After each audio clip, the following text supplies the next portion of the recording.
right. Yo. Popped in at the same time. Okay. At the same time. Happy Friday and welcome back. Welcome back. What do you have on fur? It's a throw. Don't worry about this. It's chilling in this room. Never mind that. But what up, y'all? What up, everyone? The people, it's gonna take the people a minute to get back into the room. That's okay though, because we're back. We're back. We are back. I have a fresh tan. How are you feeling? Did you miss the people? I did. I posted a few things on it's funny because I posted some stuff on YouTube. People were like, Christal, get off of here. Enjoy your husband. Exactly. Enjoy your husband. But y'all know how I am. I appreciate the people, and I always want, hey Druzy, back. What up, Druzy? What up? I always want to make sure you guys know we appreciate your being a part of the XO family, and so we don't take that lightly. So I just thank you all. Lakeisha said she missed us. We missed y'all too. We did. We did. What about you? What were you doing while I was gone? Were you going on? Were you kissing the girls and making them cry?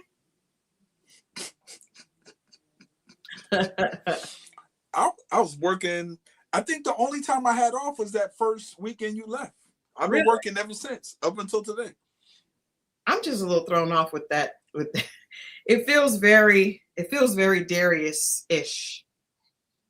Yeah, you know what? I saw that when I saw it on the camera. I was like, they're going. But nah, what it is like we got tricked today. Like I woke up this morning. I left my house at 5:45. It was cold outside. It was. By the time it was 10:30, 11 o'clock came, it was hot. Yeah. So I don't want to turn my heat back on because I just turned it off. Yeah. Actually, our heater went out, so we have to get it replaced. And so last night first of all, it rained over here so hard, like thunder and lightning, the house shaking. Like, what is happening? And then it got cold. So this morning it was freezing.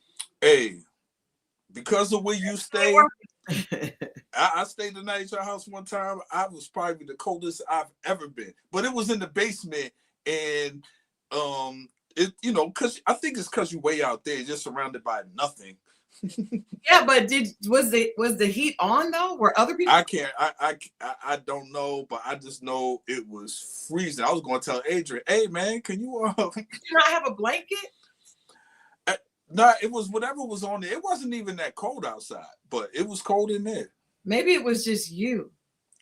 It might have been. You see me now? Look, right? Like maybe you're like one of those people that needs more iron, or some thick thighs wrapped around you to save lives. Now, this is where we take a left, right here. Right. Oh man! What up, everyone? I see y'all. Blondie, what's up? Shar said she's never caught a live. Well, welcome. We have fun on the live. Welcome. We do a lot of fun. Tonight we're going to be talking about the Love is Blind review. But before we get into that, we are excited to tell you guys that there's going to be some changes. Good changes though. Changes to the format. Every Wednesday and Friday are both going to be dating diaries. So even when we're talking about Ready to Love or Love is Blind or this new show that's on Netflix that we're going to be talking about where this age gap. Yo, I was about to ask you because I've been seeing that on my thing. Mm-hmm. I was going to ask you, are we doing that? Because you talked about that, right? We talked about because I think that's a really dope concept. I started watching Blue Therapy, and I've kind of been binging on that. That's it's therapy. These couples are in therapy. I saw that too. Yeah, and so we're going to be talking about all of that, and we're going to be doing some real life dating scenarios. His perspective, her perspective, and then the receipts, the truth. So we think you guys are going to like it. But you know what? We did, for those of you that haven't seen it, we have some new content coming. And I just wanted to play our little, our promo. We have a new intro coming, but it wouldn't be ready until next week. So we didn't want to we didn't want to miss tonight, even though the new intro wasn't ready. But for those of you that haven't seen it, I wanted to play our promo that talks a little bit about the setup for the new show. So you guys check this out. Hey everybody, it's Christal XO and Scorpio Moe, and we are back with the all-new season of Dating Diaries Remixed. This time we're breaking down relationships from 3 angles: his perspective, Her perspective, and the truth. which will probably sound a lot like my perspective. Yeah, that's not how the truth works. Men lie, Women lie, but the evidence doesn't. So if you want real conversations about modern dating, The good, the bad, and the receipts. tune in to the Dating Diaries Remixed. Every Wednesday, 8 p.m. On on YouTube. YouTube.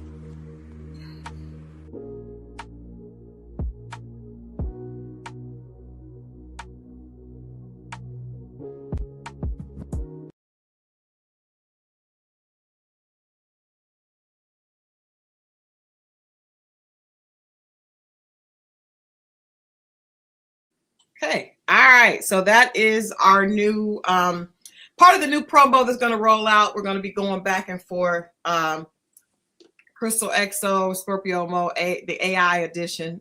Yes. The AI edition. But outside, can I tell y'all that I just finished because we got in late Saturday. I slept all Sunday, and then I got right back to work. We did the reprint, and I've been back to work. But tonight, the Gun Boss is off this weekend. And so I actually made some delicious short ribs, and I'm excited. I did. Don't do that. And I called him before I got on here because, with short ribs, I can make them good because I have good sauce and everything, but I wanted them to be very tender. So I just wanted to let you guys know my short ribs tonight are tender. I called them. When did you start? I know if they're tender now. When did you start making them? Well, it took me around 3.5 hours to make them. They ain't tender. Yes, they are. You supposed to start it yesterday if you was gonna make them tender. No. Supposed to be marinating yesterday. They were no. They were marinating. I'm talking about when they got into the oven. No, they were marinating. Okay. That's tendernism. In fact, tendernism guy is here. I want to go see him tomorrow.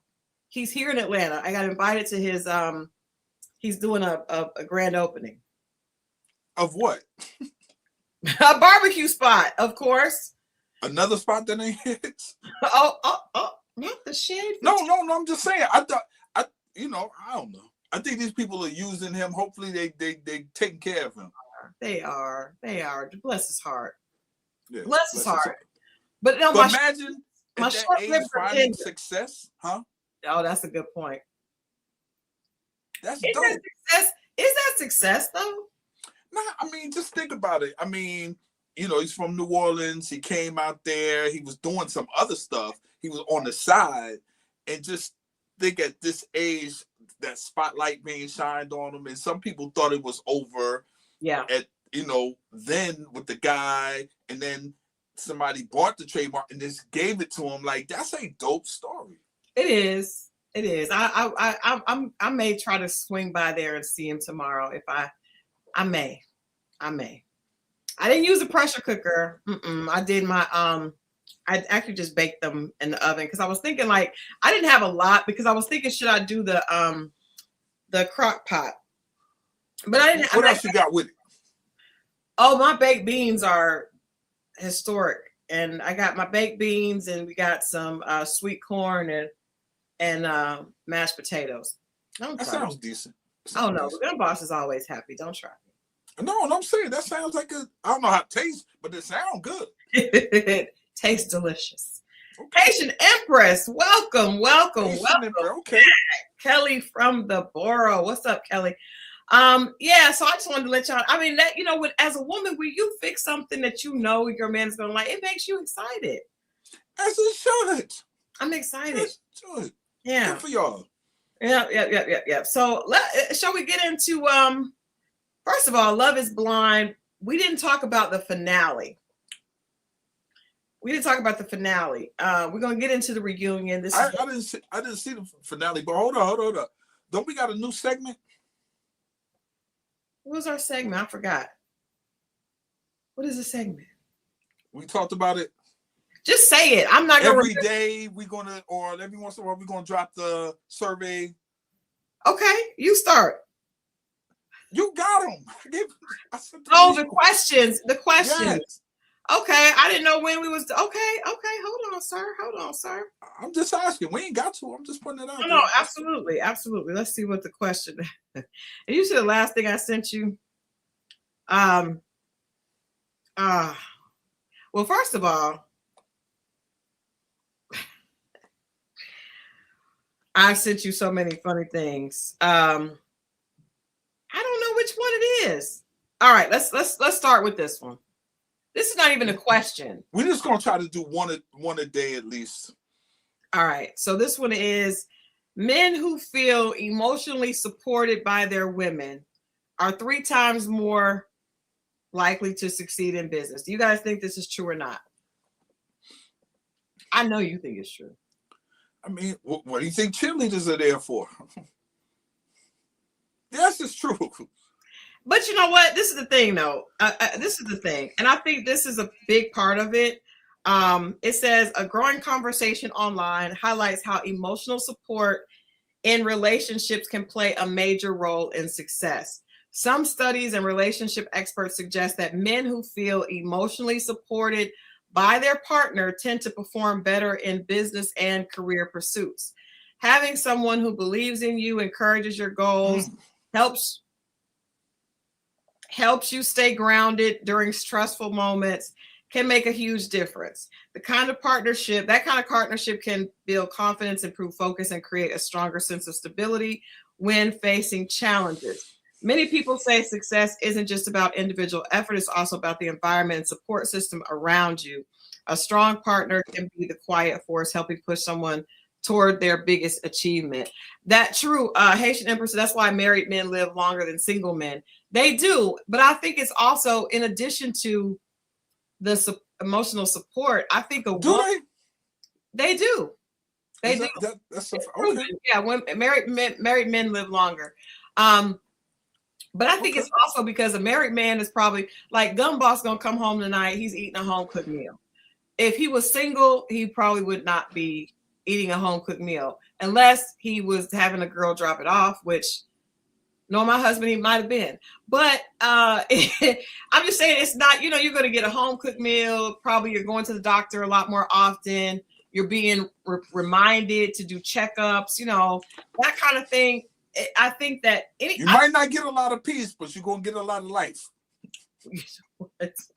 I can't stand you. But you know what? Let me ask you this. Why do you think, and we're just being objective, I hear that, I interviewed Tasha K yesterday. Mm-hmm. And when I met her husband, I was like, you didn't know she had a husband? I would have never guessed that. She has a husband, and they've been together over 20 years. Oh, that's a patient man. I know, I could tell. It's a patient man. But she has a husband, but I'm like, that's why she can pop off like that. Because at the end of the day, somebody has her back. A lot of times I think women may be a bit more self-motivated just on a whole in general. But I do think a certain level of success, women, if you know that somebody has your back, because she had security, but she had him. And when I tell you he was right there, he didn't want to listen to the interview because he's not a person that wants to be in front of the camera, but you can tell he has her back. Specifically because they were together before she blew up. So I think that men, though, need a little bit more motivation than women do. Because I know a lot of single women are usually more career driven, i.e. successful, than married women. Because they who else is there? They got to do it. It ain't got nobody to lean on. Why is it different? But why is it different with men? Most men that are very successful have a wife. Oh, well, not just a wife, a supportive wife. Okay. There's a difference. A You know what I supportive mean? wife. But I'm saying, but women, a very successful woman, I think most super successful women do not have a husband. Super, well, emphasis on super successful. And I can see that. Career wise. Right, but so in talking about the subject you and I are always talking about, the chain of or just where they're both at, then he would have to, if she's super successful, for her to respect him, he would have to be super duper. You see what I'm saying? Successful. Well, he could be, but I would say this for me personally. I've always been way more successful when I'm single. When I'm in a relationship, I've got more to focus. Like right now, I got to make sure that my short ribs are tender. I was telling a friend of mine that when I was single, I didn't even go to the grocery store really. I didn't have to worry about, after my kids were grown, that brief period of time, I could just focus work. I didn't have any distractions. With a relationship, you have a distraction for a woman. But for a man, he can actually hit the ground running and is more successful. Do you see what I'm saying? Like successful. Well, I think if depending on the woman and the time of his success, like if you work like okay, for instance, I get more done, and I don't think it's just based on it being the wrong women, but I have gotten more done without them than with them. Like right now, I work 72 hours a week. Yeah. So it's hard for me to date or whatever, and I would have to have somebody, or my stuff is set up for some guy that's already married. Yeah. But I'll be maybe calling off to spend time with her. I couldn't keep my eye on the ball, being distracted. But for a guy that's already set up in success, so if the man's not already successful and he's motivated and he meets that woman going up that ladder and she support him, I can see him getting there. But if he's already successful, he don't really have a lot of time for her. No? I mean, yeah, but yeah, that's true. But I mean, that's true. But women don't always need a lot of time. And no, in the beginning I mean, just in anything, you got to put the time in, right? No? Yeah, that's true. That's true. A guy with less putting more time, he might have the upper hand. Until the money, until she needs something. No. Not say it. I don't think so. Lakeisha makes a good point. She says successful women self-sabotage in their younger years because they feel like they don't need a man, but we do. Speaking from experience, I can agree to that. And I like with I think that is the lie. That's the narrative. I was talking to a friend who is 48, and she said that we were talking about just our journey in our careers. And actually, you guys, I have a special we're doing a documentary on just the state of Black women next Friday at 8. So it'll be on right before Mo and I come on. One of my friends that is going to be on this documentary and I were having the conversation. And I had kids early, but most of my friends did not. In fact, I had no friends that had kids when I started working here. And a lot of them felt like I can put my career first. I can put family and a husband and children on the back burner. And many of them most of my friends do not have children because they kind of got caught up in that idea and then it was too late, right? Now, some of them may not want them now, but that might not have been what they thought would happen when they were striving to climb that corporate ladder or that career ladder in their early 30s. Could you say to yourself, if you're in that position, can a woman say to herself, well, that's the price of success? Absolutely. Like I've seen billionaire motivators, stuff that I listen to in the morning, motivational speaking, and there's this one guy was like, listen, very successful guy, he coaches and teaches, he coaches billionaires. Yeah. And he was like, you know how many I had to miss a lot of important moments in my kid's life for this success. Mm-hmm. You know, Yep. and he's asking, you know, an auditorium like of young millionaires trying to be billionaires, is it worth it to you? Because Yeah. this is the sacrifice you have to make, Mm-hmm. missing graduations, birthdays, blah blah blah, to put that head. But then when it all so I'm always thinking, like, when I'm hearing them say that, and this guy's a real stern guy, but when it all settles down and you're older and you're not moving as fast and quick and you're not maybe taking on so much, do you think about that and do you have any regrets? You know, because Yeah. you missed those things. Yeah, I've heard that. I heard a man talking about that recently, that he missed most things, you know, because he was successful. And a lot of times the relationship suffers, so that when you do get there, it's not really, it's not together. I think people, my personal, you know, suggestion, and we're just learning here. That's what we do, is talk about things so we can all learn and grow. But I think that you have to find out what's important to you.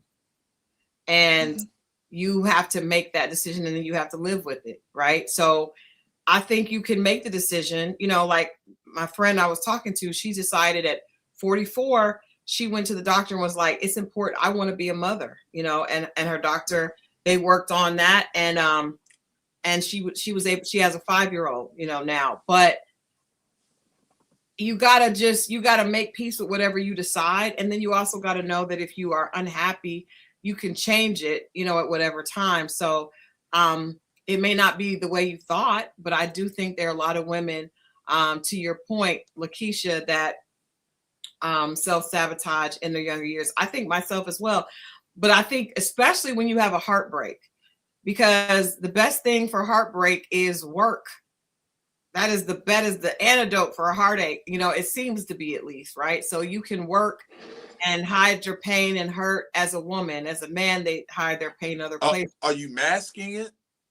Yeah, but it does. It is a great motivator. I know a lot. In fact, let's talk about this. Let's get into Love is Blind, because one of the situations, because this is not only Black women that deal with this, right? I think it's important to highlight it's not only Black women. If we look here, this situation with what's our girl's name? Amber and oh my gosh, and Jordan, right? Yeah. So Amber and Jordan, Amber is very, very hurt. She stormed off. But even before that, like, did you guys see how she was like, she was angry. She said, I agree, I have anger issues, but you should have been willing to, you should have spent time. Even on the show, before we got to the finale, she was the one encouraging the other women to, you know, forget him. She was very, very, very just negative towards men. And you're right, Druzy, she did come in saying she hates men. And she was the one that spilled the beans on the other situation. We'll get to that though. We will. Those beans needed to be spilled, but her energy. I was rooting for her. As Tyra said, I was rooting for you, because in that situation, Jordan was not wrong. You could tell in the way they acted at this reunion. He was a good guy. He's not pretentious. He's kind of like, what you see is what you get. She has so much anger that it just came through the screen. You could feel it. See, I'm glad you said that, because when she was pointing out, like, okay, you want to be with your fellas and you're a frat guy and this, that, and the other, you don't want to come to, I guess they live in 2 different parts of Ohio. Yeah. And, you know, I didn't see, like, I only saw about 3 episodes of this whole thing. So I was learning even watching the reunion. But it just seemed that I saw her anger. And you're explaining to me now where it was coming from. But just her energy, period. And when he was explaining to her how she was when she was drinking, and then she even admitted it. She did. I was like, oh, this is a deeper problem than, you know. And she real quick, Shanique has a question. She says, what if you can't find anyone to settle down with? Isn't it better to remain single until you get married with a secure person and then have children? I think that again has to be a personal decision. Yeah. I think it depends on how you see marriage and how you see family. Like, for instance, I have a girlfriend that said, I want to be a mother and I'm not going to wait to be a wife. So she actually adopted a daughter, right? In this situation, the other girl that I was telling you about that was 44 decided she got married. Now, I don't know that her marriage is exactly what she wants it to be, but she is a mother and she's in a marriage. I think you have to decide what is right for you. And I can relate to Lakeisha. My kids are very proud of me. I think if you ask me my biggest regret, I even regret there were so many nights that my children come to my bedroom and wanted to talk to me. And I just didn't have time because I was working. And I remember telling them, I gotta take this call. I gotta take this call. Because I didn't have good boundaries. Being an entrepreneur, I did not have good boundaries. Well, a lot of stuff, at a certain time, probably even still now, is all on you. So I definitely understand that. Even as your friend, like, just remembering you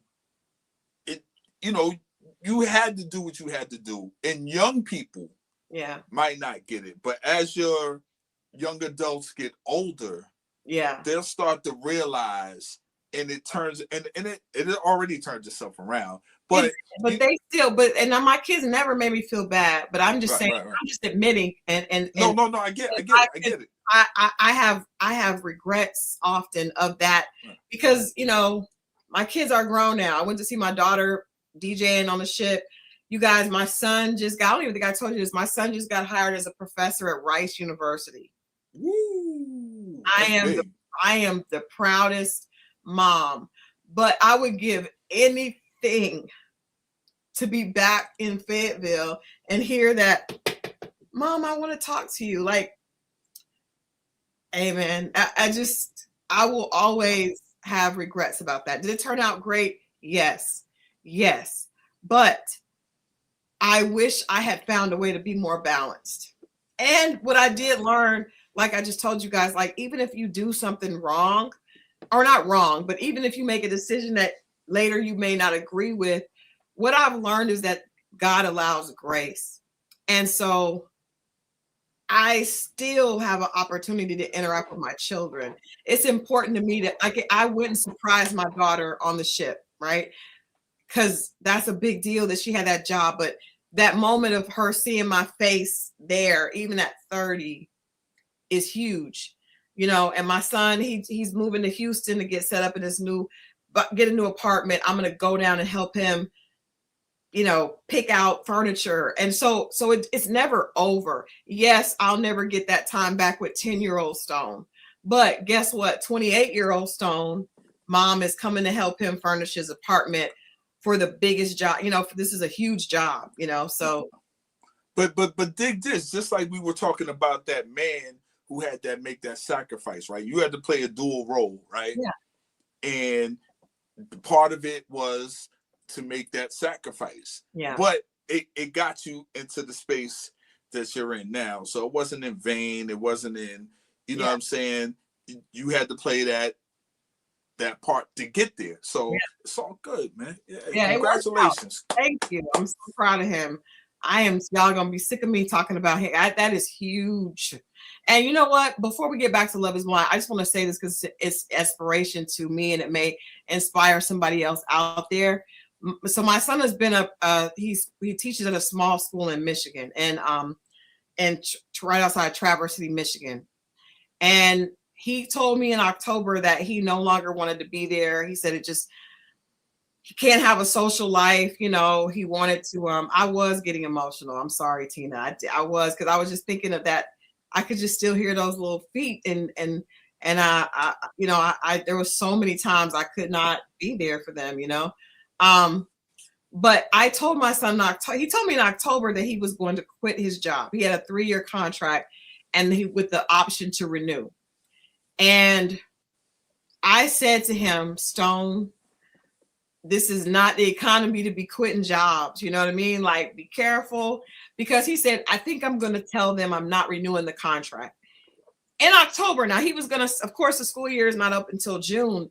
And then I was thinking as a mom, like, oh my God, you're going to tell them now in October, and then you got to work in this for this company, and they're probably going to treat you badly. You may not find another job, all the things that you worry about as a parent, right? Right. And he told me, no, I'm going to tell them, and I'm going to make the chance, because I'm not happy here. I want to have a social life. He's 28 years old. There's no one there his age. There's no one there his color. And so he was like, nah, I want a social life. I want to be able to enjoy life, you know?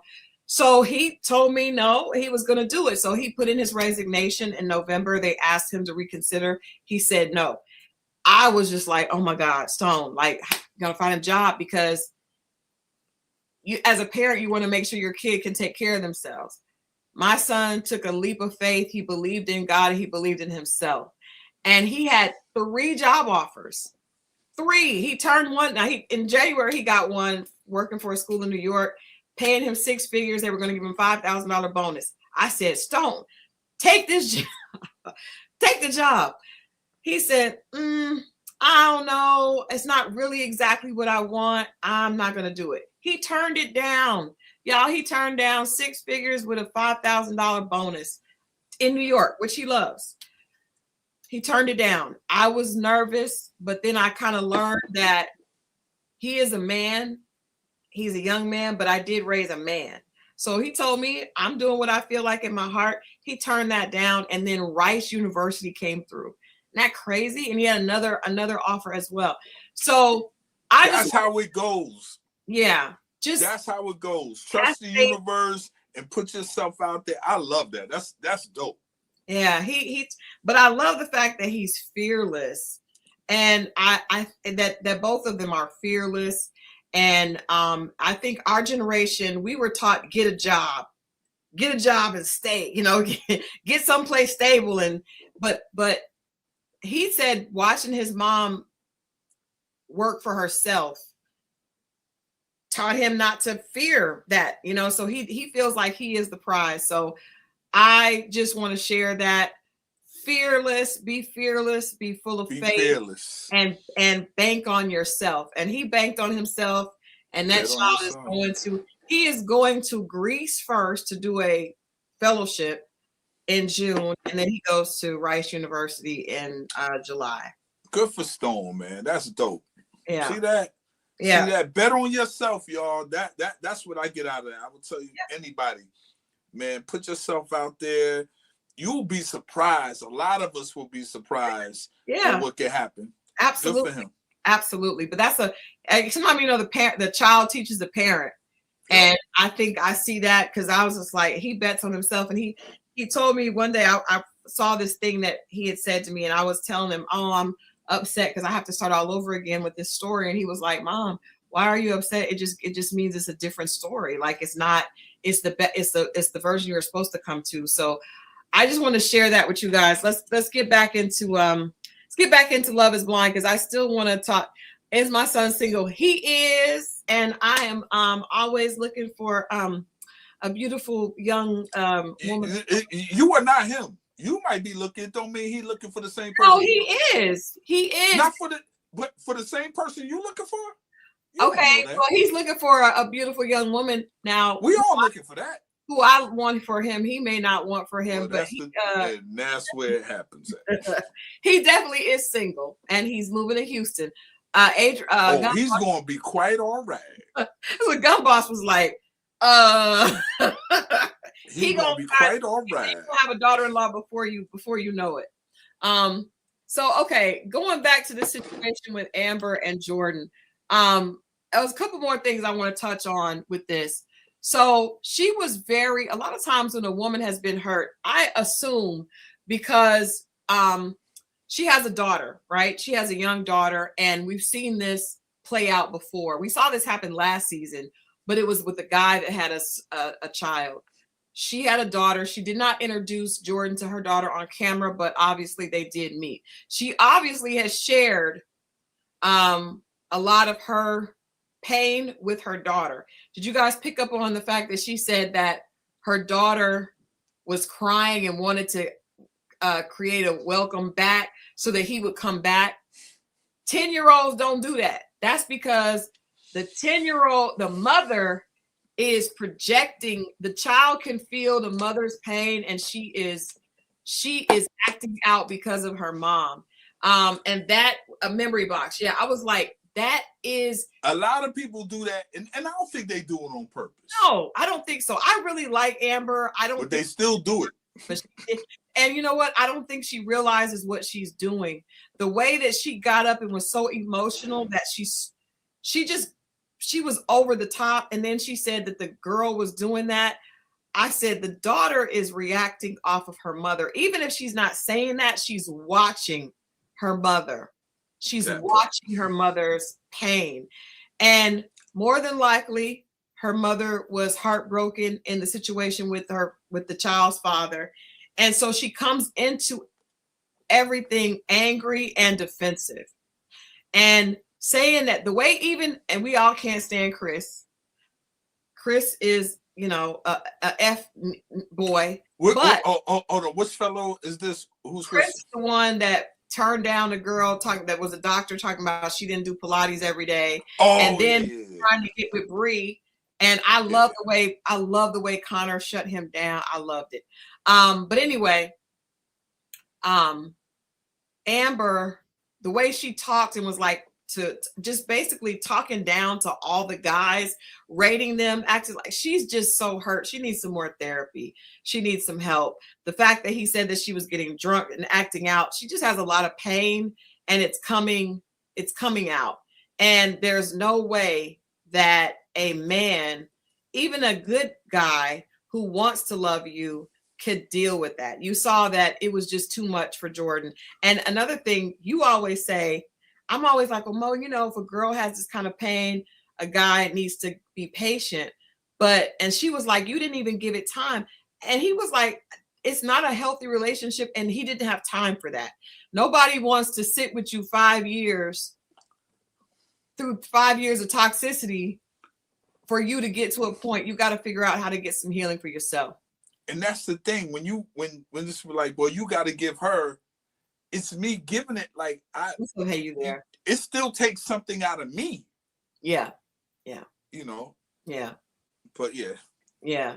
I'm not saying Jordan is a saint, but I do not feel like he was wrong in this situation. I think also the reason that he didn't want to go over there. What's up, Edna? I think the reason that he didn't want to go to her house, he didn't feel safe. Did you guys hear that when he was like, he didn't feel comfortable talking to her? I didn't feel comfortable listening to her. She seemed like a witch. I think she just seemed like a very hurt, very, very broken, hurt woman that needs some help. What is a man in that scenario? What is a man supposed to do? You see this broken woman, and she's saying she wants these. Like that's like I don't think people understand how the other person feels, and what do you do if you stay in there? You make yourself feel almost miserable. Yeah. At the same time, she's not ready. What do you do?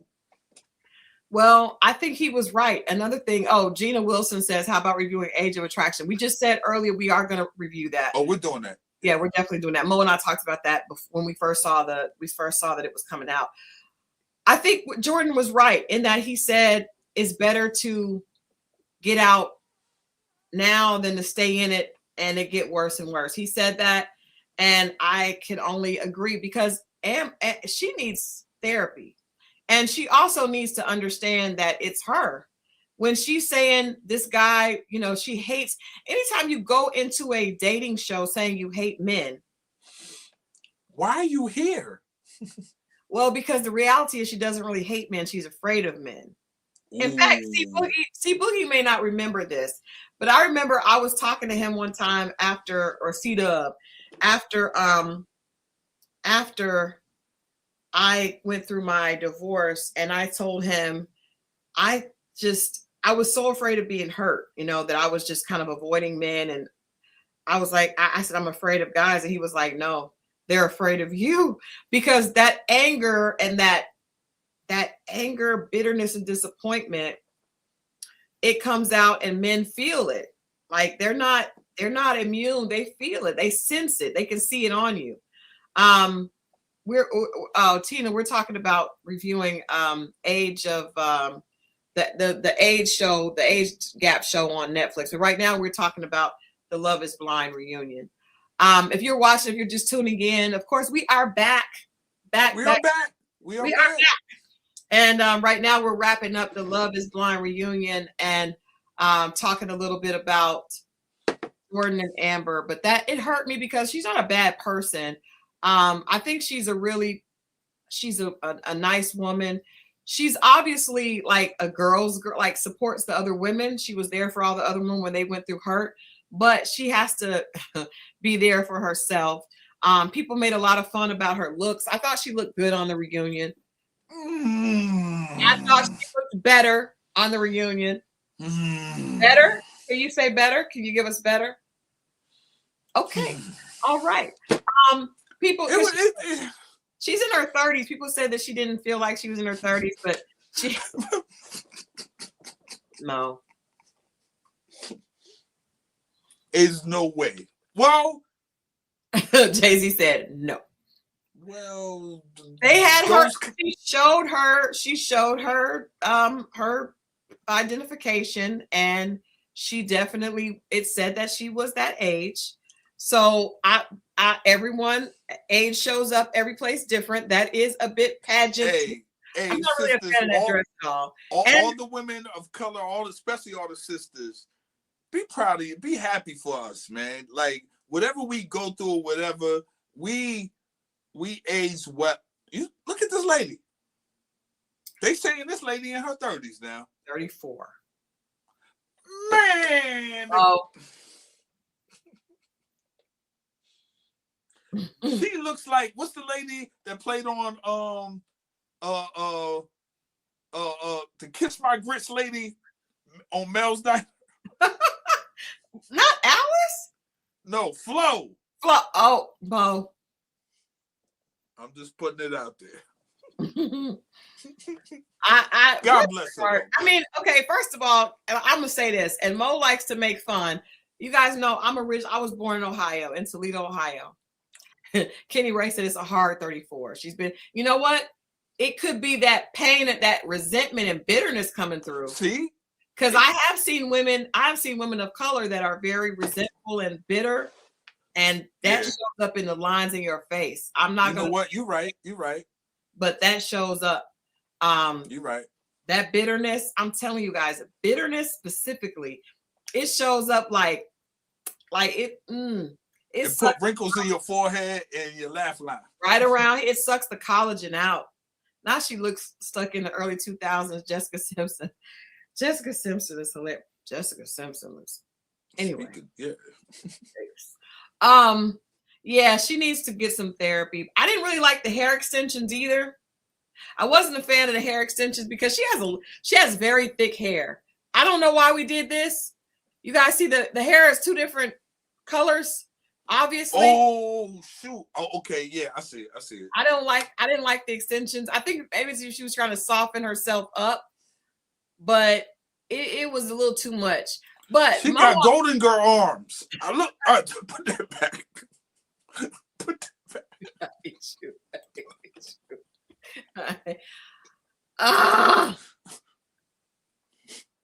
Hey man. I'm just saying. I'm not doing that. Not Golden Girl arms, but she Mo always says people in Ohio is not known for being a fashion capital. Yeah, they're not. It just is not.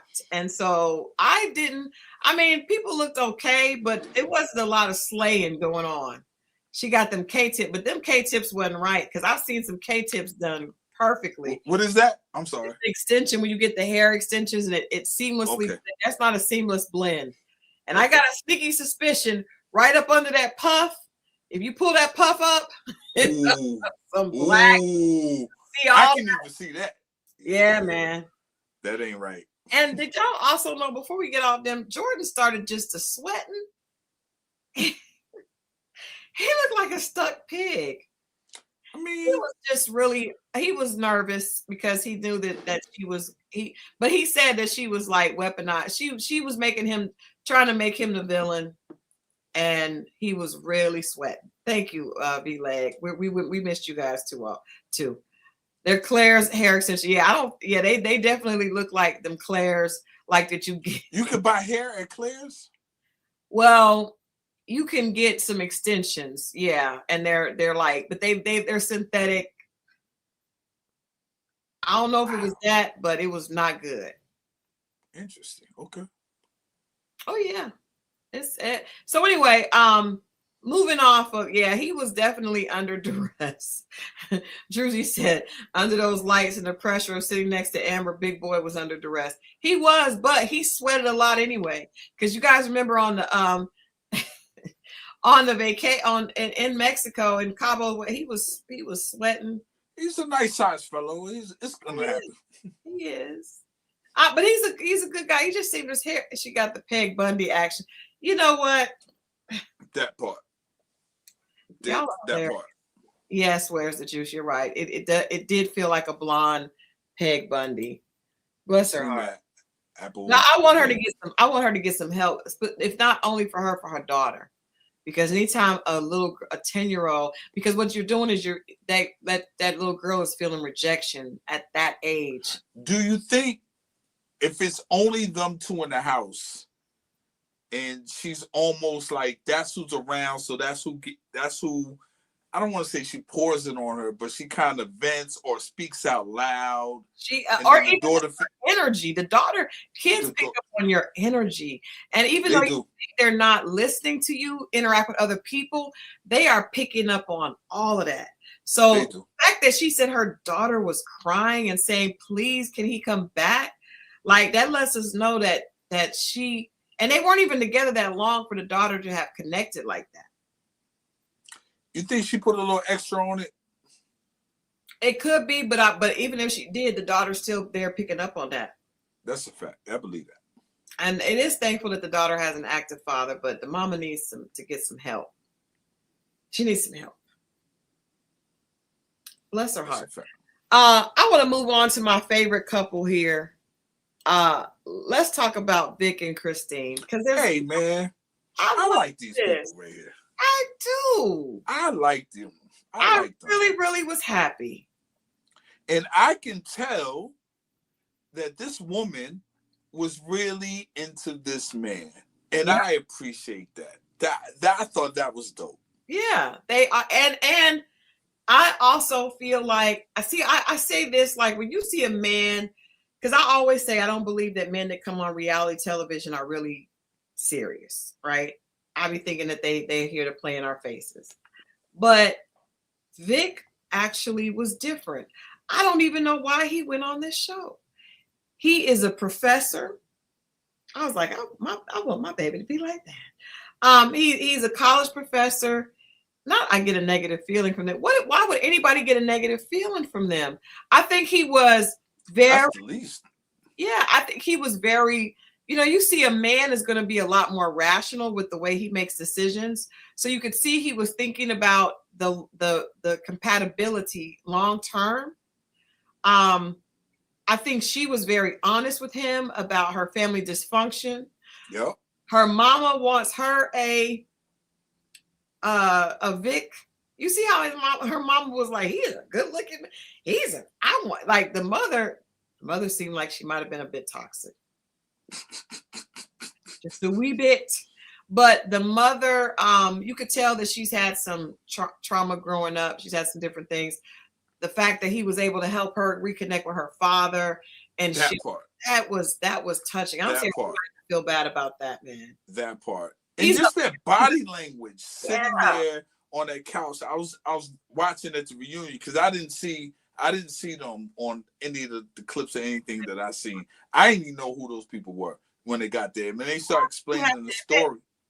Well, I guess he's honest, y'all. He gonna let you, because in the comments they're gonna be like, "Why is Mo reviewing this show and he didn't watch it?" And he just keeps saying, "Well, I didn't even watch the show."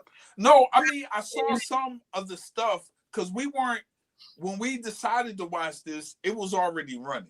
It was. Right. Well, And I was already watching it, but when we decided to do it. Right. I mean, I only watch this stuff because for this, just so y'all know, this is not what I do. We don't want to think that Scorpio Moe in his free time would just be sitting around. Yeah, this is for research only. But when I did, because I was interested in the other black couples, which was in the stands. I'm still trying to figure that out. But when I was hearing their story and watching them, I'm paying attention to how they interact with each other, even when it came down to, well, you guys been together for whatever amount of time. I'm pretty sure there's something that get on your nerves or so on and so forth. He said socks. She had too many socks. He couldn't rub his. I'm like, yeah. But they did like, I think some couples are BSing when they say that. But I think the biggest thing to me was him making sure that they did have the conversation about being an interracial couple. Absolutely. And I feel like, I will be honest with you guys, of course, as a, Black woman, I always like us to keep the extremely amazing examples within the community. But when you see love is love. So I have a problem when Black men are not attracted to Black women. Now, I'm going to ask you this. There you go. Where's the juice? Somebody just asked, why do you think Vic did not connect with any of the Black women on the show? What are your thoughts on that? Say that one more time. Why do you think Vic didn't have any connections with, because they didn't have any other connections besides each other? Why do you think he did not connect with any of the Black girls on the show at all? I mean, depending on how he grew up, I think that would play a big part on it. Well, he didn't. And a lot of times, just talking to the brothers I know, like when they see women, when they see Black, and I'm talking about the guys who date outside their race, a lot of times, or their second option is to date out their race. A lot of guys I know, that's not really their first option. Right. But a lot of them even talk themselves out of it. They'll see her and be like, yeah, she likes a certain type of Black guy and I'm not him. Yeah. And they'll bypass them. And then, but not this, and they'll be attracted to them. But they'll be like, oh, she looks like she's cool, or she likes a guy with, carries himself a certain way or has a certain type of swagger. And he's like, I'm not that. Yeah. And he kind of talks himself out of it. My son has said that to me about. Right. I was going to say that, but I didn't know if he wanted me to. Yeah. You and I had that conversation. Yeah, but he also said that he wants to be with a Black woman after dating outside of his race, because of the situation he wants to. He. Why do you think he's going to Houston? Yeah, he's going to Houston, and I'm happy about that. Kenny Ray says he and Tyler connected at first, but Tyler said he was on a more faith-based journey than she was. Vic and Christine connected because of God. They did. I like that. Yeah, they did have similar moral and religious beliefs in common. But I will, and he's in academia, right? I think, just my personal opinion, I could be wrong, but in my opinion, Vic seemed a lot more, at least from the girls that we saw, right, which was really like Tyler and Kia, and Bree. He seemed a little bit more mature than them, and Christine seems more mature than well, in my opinion. No. Now she's not an academic, but I'm just saying she seems more mature. Tyler seemed very immature. She did, and she seemed to be very, very quick on like to get something emotional, a bit emotional. Yeah. I don't think, I just felt like, because when I watched it, I don't know, because we only see what we see, but I didn't get the feeling that he was like a guy that is not into his culture. And I would say that because of his mother, the way he interacted with his mother. His sister was officiated the wedding. Kia was very mature, but I also don't know that I buy all that Kia was selling. But I think Tyler was a bit immature. I just can't see he and Tyler sitting down having a conversation. I think it would more be like big brother, little sister. And Kia, I don't see that either. Bree, we're gonna get into that. Yeah. Now Toya says Vic has 2 white exes. Okay. But I think it's a difference between somebody that is, he could be somebody that prefers or finds more comfort dating that way. But he didn't read that way. And he did not, when he was interacting with his family, it didn't seem like they were removed from their culture, in my opinion. But he also mentioned when they went to New Jersey that him and his now wife, like she was, because is he Caribbean? Yeah. Descent? And she was learning the music and the dancing, and listen, man. Hey, man, it don't seem forced. It seems natural. I feel like I agree. It seems like he's dated. I agree with Kenny, right? It seems like he said he's dated all different types of people. I think he was looking to what was the best fit, because he seemed like somebody that was taking it very seriously. So maybe he was looking for somebody that don't talk back. I'm just saying. But you know what? Y'all gonna get enough of saying that, because white women talk back too. Amber was talking back all the time. I mean, it's not, black women do not own to a white man. I think she'd talk back to anybody. I think she would talk back. I ain't gonna lie. She probably would. You think she gonna hold her tongue when she not? No. She's gonna say what she wants to say. So yeah, what I liked about them was there wasn't drama, and I think they proved that this show focuses and highlights the drama. Because for them not to want them to go on the honeymoon, like not the honeymoon, but the vacation, like, yeah. And they said they could only take 6 couples. But first of all, I know better. I know, even if you have a budget like that, first of all, this is the 10th season of Love is Blind. That budget grew. You cannot tell me that there was absolutely no way, if they felt like it was going to give them good TV, that they would not have brought them on. They just knew that there was no juice to the squeeze. There was no juice to the squeeze on that. They knew no matter what we do with them, we're not going to get any drama, because the reason that they want people to go on that vacation, because they want to show them the other person they were talking to and see if there's some drama, see if there's some attraction like there was with most other people. That part. So yeah, he is from Brooklyn, and he talked about that. Family is from Grenada, but first of all, his locks are beautiful. They are beautiful. Hey, if he's from Brooklyn, he's definitely tired of women talking back. I'm just gonna put that out there. He's definitely tired. You're stupid. All right, but I like them. I said I go cool. I do too. Oh wow. Kenny Ray says someone said Love is Blind producers are MAGA and they don't like to promote exceptional black men with white. Hey, when we had the conversation earlier, that's what I spoke on. Yeah. They didn't want to push that. Yeah, that could be. Also, it could be that I just feel like, unfortunately, because you cannot blame others for what you do, right? But I do feel like a lot of times producers really, really hone in on when men of color are acting an ass. Unfortunately, we give them a lot of opportunity for that. But I just think that a black man who has himself together, we don't really want to focus on that. He's a professor.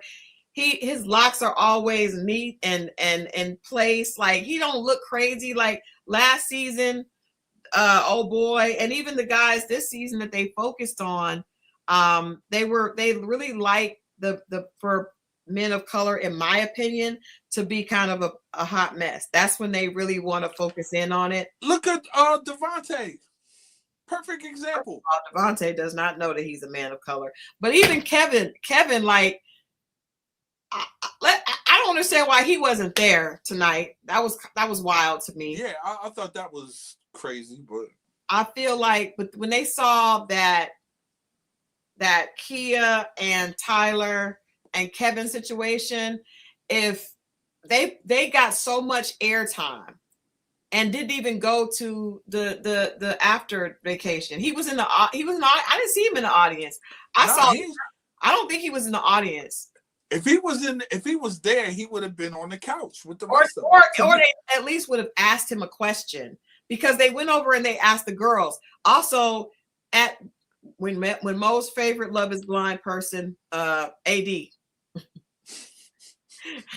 AD went over. People are saying he was in the audience. I didn't see him, but I did not see him. I did not see, and I also did not see when they went over and talked to AD that there were some guys from other seasons in the audience, but I don't understand why they wouldn't have said something to him when AD was talking to Tyler and Kia, because they definitely had them sitting together. And even when Tyler said that it's given, choose yourself, that would have been the perfect place to pay it. Okay, everybody said they saw him. I'm gonna go back and watch. I'm gonna go back and watch too, because I ain't seen him. I didn't see him. I saw the dude I saw a lot of other people from other seasons, but I did not see him. And if so, I wonder why they did not. They did not show him. I think, all right, let's go on to Devonte and Brittany. Devonte. Can I tell you my highlight of this reunion? Can I tell you that? What was the highlight? What was the highlight? No, this is some real stuff. Let's keep. Brittany's father was a true gentleman. Oh yeah. Like, I was touched. Yeah. By that. Like, I like to see more of that. That man right there, man. I would like to shake that man's hand. Yeah, man. That moved me right there. That was my favorite part of the whole reunion, to be honest. You know what? I'm impressed. I did not expect you to say that. I thought you were gonna have funny, but yeah, he was. That brother right there, like, even if you don't like, if I'm with a woman and it didn't work out, I will always respect a man like that. Yeah, because he could have carried that in a lot of different ways. Oh yeah, he carried it like a gentleman, and he still asked questions. Did you lie? Like, when we talk about man, like, people think it's always has to be this level of masculine energy, and to me, that's what he displayed. Like, he talked to a younger man, like a man, but still a younger man, and he was like, "Yo, I wish, like, we need more of that." That was my favorite part of the reunion. Nice. Yeah. You know what's interesting though? Because I do agree, he showed real fatherhood. That's a fact. Devonte was a liar, so I do agree. Yeah, okay. Devonte is uncomfortable in his own skin because he looks more black than she does. Right. Well, that's why I was surprised what her father looked like. I was like, what? Yeah. She does. So this is my question to you guys. I don't understand it. Brittany, to me, is delusional. She is a beautiful woman, but she is a bit delusional. Not even a bit, she's a lot delusional. Like how? She bought a wedding dress before she even knew she was signing up for the show. When it was clear in what we saw, the way their conversations, and I'm sure there's editing, but he was never giving her the energy that once they saw each other, his energy stopped. She was still willing to keep going forward with him not even giving her that energy. I just felt like, why is she putting up with this? And why is she so intent on getting married? Now, maybe she has such a good relationship with her parents that she wants that, but it just gives a bit delusional. Like, first of all, why would you buy a wedding dress before you are engaged? That's always a red flag to me. But then when she bought another one, and then when he was like, he was trying to get out of it, she was like, well, maybe we'll get married later. We can say, like, she was very intent on, we're going to get married later. Maybe, like, she never just would. Yes, she was like, we're still together. She would not let him break up with her. I was just like, what is wrong with this girl? She's drop dead gorgeous.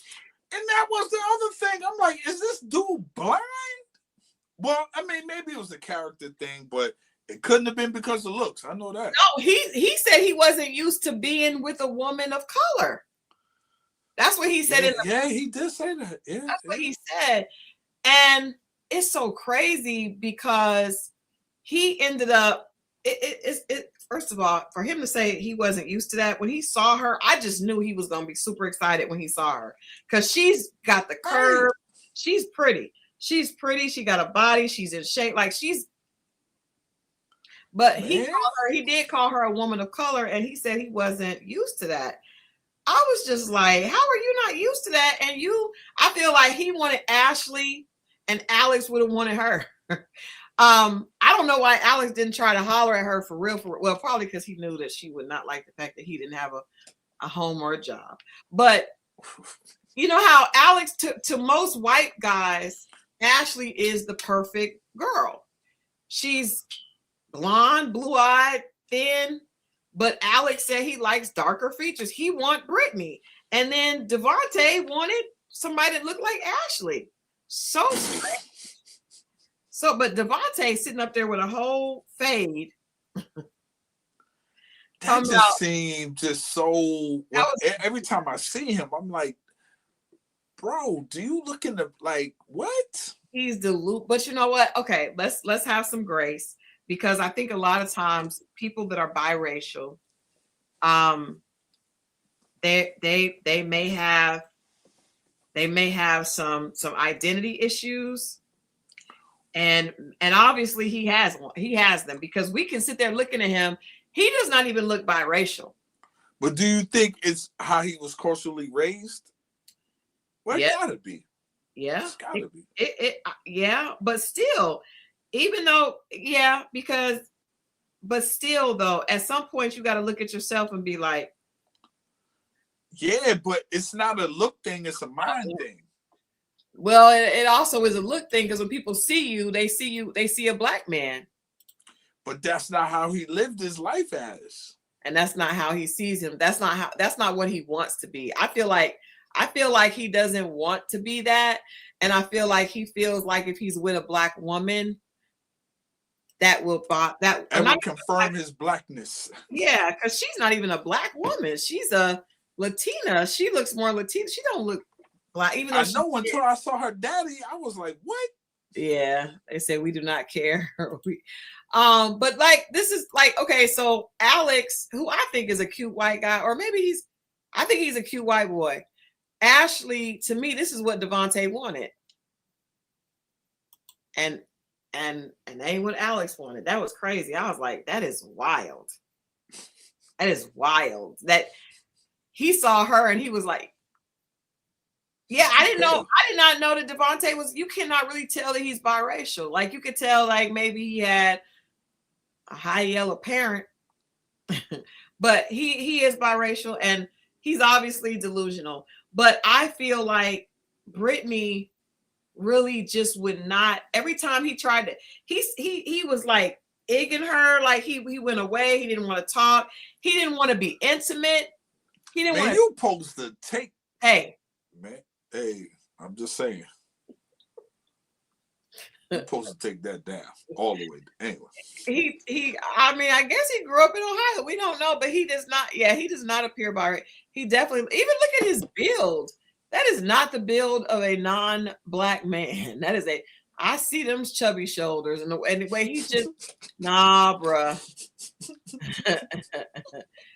He could be Creole, but he definitely looks like he. I tell you what, if he's driving in a sundown city, he gonna get pulled over. I bet you that beard grow a little longer, start kinking up. It kinks up already. That's what I'm saying. Come on now. Obviously goes to a black barber.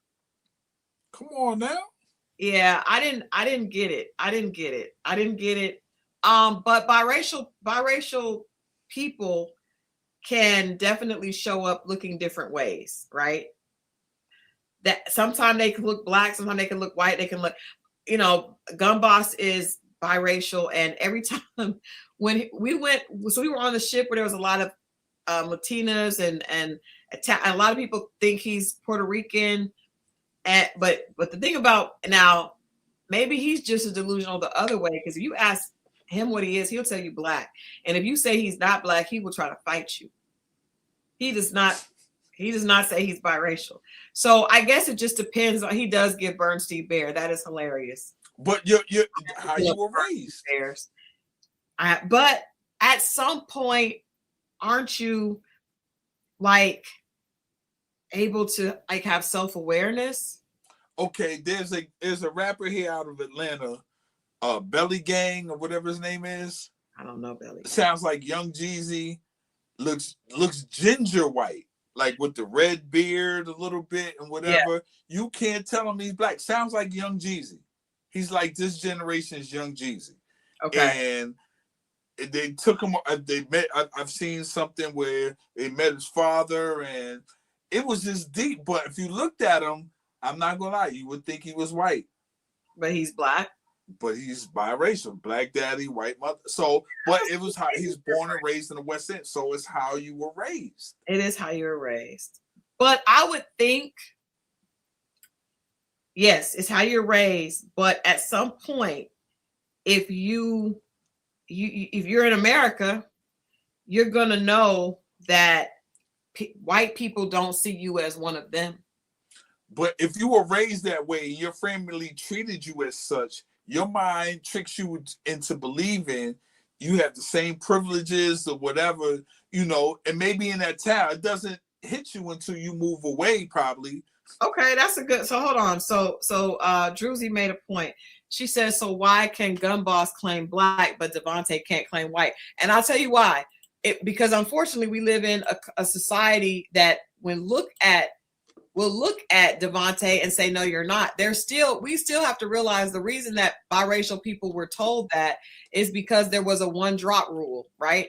Now, was that right? No, because I don't feel like biracial people should have to not claim who they are. Like, I feel like whoever you are, they're not black, they're not white, they're biracial. They are black and they're white. But I do feel like because of the culture, because of America, there's no way that Devonte or Debo, first of all, his name is Devonte. Sir, that is not a white name. No white man is definitely ain't a white man. And whoever said the Bernstein Bears, that is hilarious. He does look like the Bernstein Bears. Look at it. Yes, he. Bam. That's funny.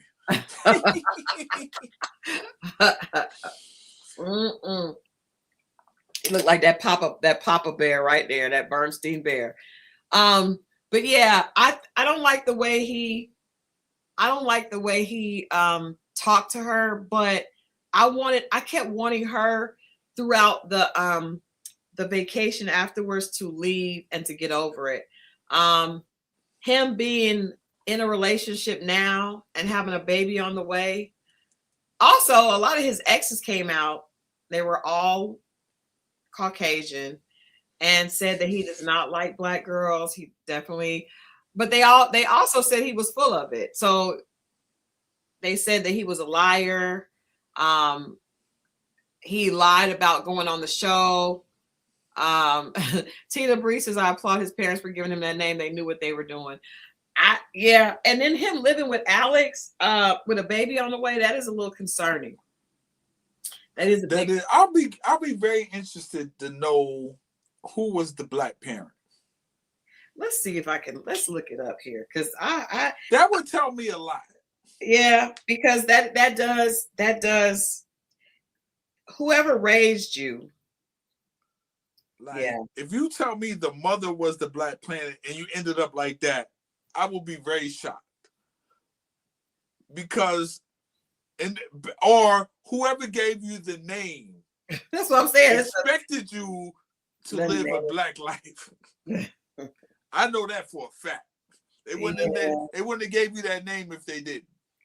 And maybe they're right. They gave Devonte with his family. I can't see his. Now, if he had a Black father, like I'm seeing somebody saying the Black father abandoned, that makes sense. But no, he also did. named He did have a Black father that did. Now he looks a little bit more white here. Now that makes sense why he is the way he is then. Because a mother, just like we talked about how Amber is making her daughter knows that she hates men. If the mother talked about the dad abandoning them, the dad was Black. I will guarantee you it wasn't so much of the mother. I would bet money that she said she used that name to get the pappy to stay. That's funny. What was that? She named him that to get the pappy to stay. That is funny. That is hilarious. But let's say he did, and then she was by herself, but the white family, her family took her in. Oh. You see what I'm saying? Yeah. Now it was like, see, I told you about messing with the other side of railroad tracks. Yeah, and that's a crazy thing. There a lot of times I've heard from people that have been in interracial relationships, there are always racist family members. Even if you have a mother and father that are cool, there's going to be an auntie, a grandmother, a great. It's going to be some racism somewhere. Exactly, especially you talking about Ohio. At first, they probably wasn't playing. After a while, they start liking the little nigga baby, and then they start feeding him information and turning him around. But that's unfortunate because what it's going to do is cause him to have a lot of self-hate. Bingo. Yeah. That's it. But this is the thing. This is the crazy thing with people that are biracial that they have to realize. You can go get a blonde sugar pie. Y'all want to see my sugar pie? She's here. She hasn't. Y'all haven't seen my sugar pie. Say hi, sugar pie. She's got a little dress on. She's got a little velvet. What? She has a dress on. She's chilling. All right. But yeah, so he could get a blonde, blue-eyed woman, which he probably has to have a baby with, and that baby could come out my color. That's what they say. That's true. I've seen baby be up for adoption so fast. Right. That baby gonna have a heart. But think about it. Because what happens is the self-hate of the parent gets genetically passed on to the children. That's why it's so important if you have children. It's important, period, for yourself. But you got to fix those issues, because if you don't, your child is seeing themselves through your eyes. And look at him, like that's so sad. He's sitting up here looking like a whole fool. That's how Sugar Pie got pregnant with those dresses. She did have a dress on. Hey, that is true. Who said that? That is true. Take that. See, you got that dog with that fast ass dress on. That is, I can't believe I remember that. She did have a little dress on when she got pregnant. She did. That dog lift up that dress, boy. It was flipped up when she came back. But Hey You There says one drop rule wasn't codified until the early 1900s. Before them, race was determined by maternal lineage.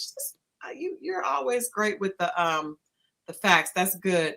But if his mother, his mother being white, he just it's, to me, a lot of it is going to be how you read, man. And he reads Black. Gumboss reads like a Puerto Rican. We go places and this lady they speak Spanish to me. He's like, I'm not Puerto Rican. She was like, are you sure?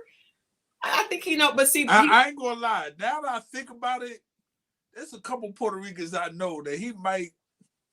Now I think about it. I know a Puerto Rican that work on cars back in Connecticut. He might, yeah. I can see that. Now that you say that. Yeah, I mean, people don't look at him and think biracial. They think Mexican, or Hispanic. But I have another girlfriend that is biracial that you can't tell.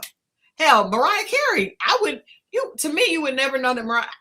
Now, how she looked when she first came out with the curly hair, maybe. But now with the bleached blonde, she don't look like a biracial woman. But when you see, God, I think her sister passed. But when you seen her sister, you could tell that you'd be like, her and her sister didn't. Yeah, her sister looks Spanish too. I ain't gonna hold you. Well, she don't look Spanish. Ashley Darby on Real Housewives of Potomac, biracial. Some people like she get her. It shows up different, but I feel like it gives identity issues. But I guess what I was asking you guys is, with Brittany's father being obviously such a stand-up guy, because a lot of times we feel like when a girl doesn't have good sense of self, has self-esteem issues, or is super thirsty, we think that it's because she has daddy issues, but obviously she don't have daddy issues. Yeah, I like that man. Because he could have went another direction and he didn't. And I'm not even sure I would have went the direction he did. But the fact that he did do that and said what he said and was like, I don't know, it touched me. That was my favorite part of the whole reunion. Yeah, I agree. I couldn't. I'm not gonna lie. I guess we also have to remember that beauty is in the eye of the beholder, right? Some people are beholding some bullshit, Christal. Let's get to, come on now. Come on. Some people are beholding bullshit. For whatever reason, not everybody is beholding the righteous and right thing. I'm just saying, to most people, we felt like Brittany is drop dead gorgeous. Any man would, listen. Yeah. Now, I'm not saying they'll rate her different rates, but ain't nobody going to say she's not attractive. I ain't buying that. That part, but he was like, she's not my type.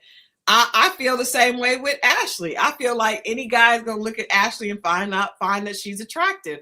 I am one of them. You honestly didn't think she was attractive at all? Nope. Okay, white girl attractive? Not even on my white girl scale, no. Really? And I don't really have a white girl scale because I'm not into them. But if I had one, she would not be on it. I put Melissa. What's the girl from the lady that was on Who's the Boss? The young lady. What way she grew up? Alyssa Milano. Melissa Milano. If I had to pick, she's Hispanic. She's Italian. Well, I can't even pick. See what I'm saying? You said you were like, I'm a white lady, and then you said Alyssa Milano. I can't. No, her last that's name white is enough Milano. for me. That's as far as white I could go. I need you to give me a blonde hair woman that you think is attractive. Oh, what's the Brad Pitt's old lady? Jennifer Aniston? That's as close as I can get. Jesus Christ. I don't feel them like that. Oh, I get it, and we appreciate that. We do appreciate it. Stop putting Gayle in this mess. Stop putting Gayle. And I don't. While we are here, stop sending me. I get it, but please stop sending me pictures of Gayle, yo. I get it. Speaking of Gayle, did y'all even Christal, y'all sending me pictures of Gayle trying to zip my pants up. Did y'all see Oprah? First of all, Oprah thinks she a baddie. What the fuck? Yo, what is Gayle and Oprah do? Come on now. Gayle and Oprah were out. Oprah had the midriff showing.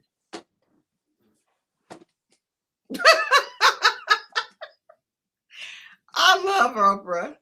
And I ain't gonna lie, it looked like they was gonna bump into some furniture.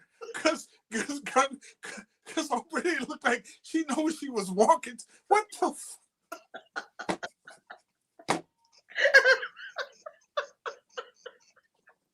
Come on, man. Like, where are they going? Right. Where are they going? I was like, where are they going just like that? You know what? This we are in bad times. We're in bad times. I saw you guys. I watched some more comedy Netflix yeah. and she was clowning Oprah because she was like, Oprah got a new body, but her feet are still from Mississippi. And I love Oprah, but I'm telling y'all, when I look and she had the midriff on, the body was super skinny, but then she was sliding her feet. She's still doing the foot shuffle. That's what I was saying. I was like, where are you going? Where were they going? Oprah and Gayle going. And I saw that, and I was like, Mo was right. Oprah would hate on him.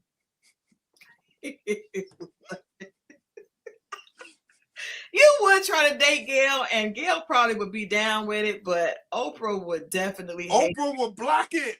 She would block you. When I saw her slide out, to that service car, I was like, yeah, she wouldn't have no parts of Scorpio Moe. And then Gayle sitting up in the car trying to... Why did they even show us that? I was like, that camera should not be on them.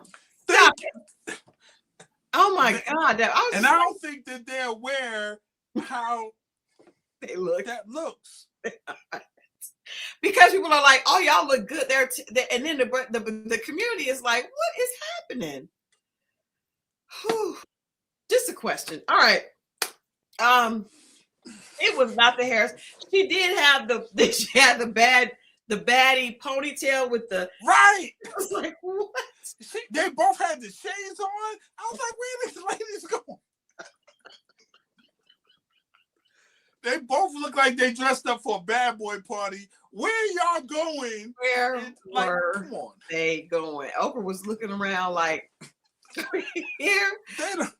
It's like, what is happening? Oh my God. Who did her hair like that? That's not what she did. That's not how she does it. She got them young girls in there styling them. That's what that is. I said, yeah. I said Scorpio Moe was right. Gayle got leather pants trying to zip them up. She can't even get in them. Them feet. You know what I mean? I had 5 or 6 people send me that video. You one of them. I know, because it was hilarious to me. It was hilarious. And I just feel like the fact my crush is so much better than your crush.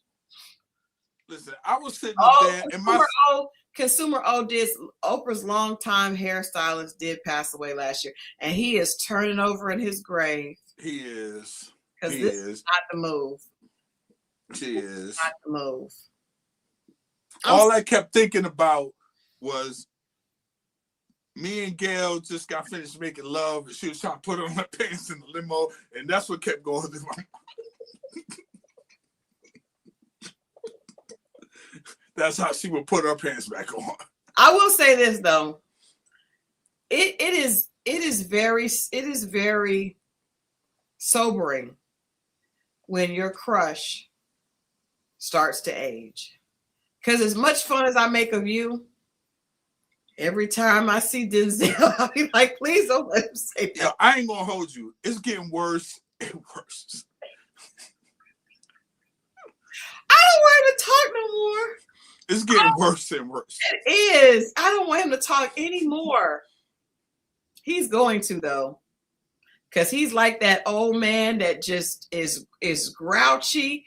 Exactly. I just say we've done the same page. The grumpy he has old man angry advice. He does. He just keeps spitting out like venom. I don't like it. I want to go back to the Mo Better Blues I don't think, no, Consumer O, it's more than just the hair color at this point. No, it's more. It is. It's more. I And seen him get help off the couch. He's like, man, help an old man up. Help him get up off the couch with on the Today Show. I was like, oh Lord, don't do that. Why y'all put that on camera? bless his heart. And then his teeth, bless his heart. I understand Denzel, and I know it was 40 years ago. I still believe in it. Okay, I still believe it. Oh, I'm just saying, you will know one day, ma'am, when you get to be of a particular age like we are, how it feels to watch those people that you had crushes on and had on your wall. Now they sitting around. Oh, because I saw a video of Jasmine Guy today. All it right. broke my heart. Broke my heart. But I ain't gonna talk to him. Anyway. Don't talk about Jasmine. I love Jasmine. I know. It hurt my heart to see. But anyway, where were we at on the show? The reunion. All right. So we're gonna go on from Brittany. I just don't understand.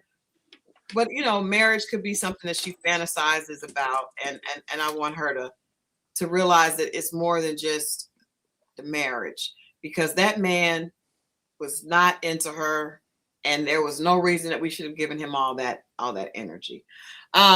Moving on to, I think, the biggest surprise. Well, before we go to the biggest surprise, let's talk about Emma and Mike.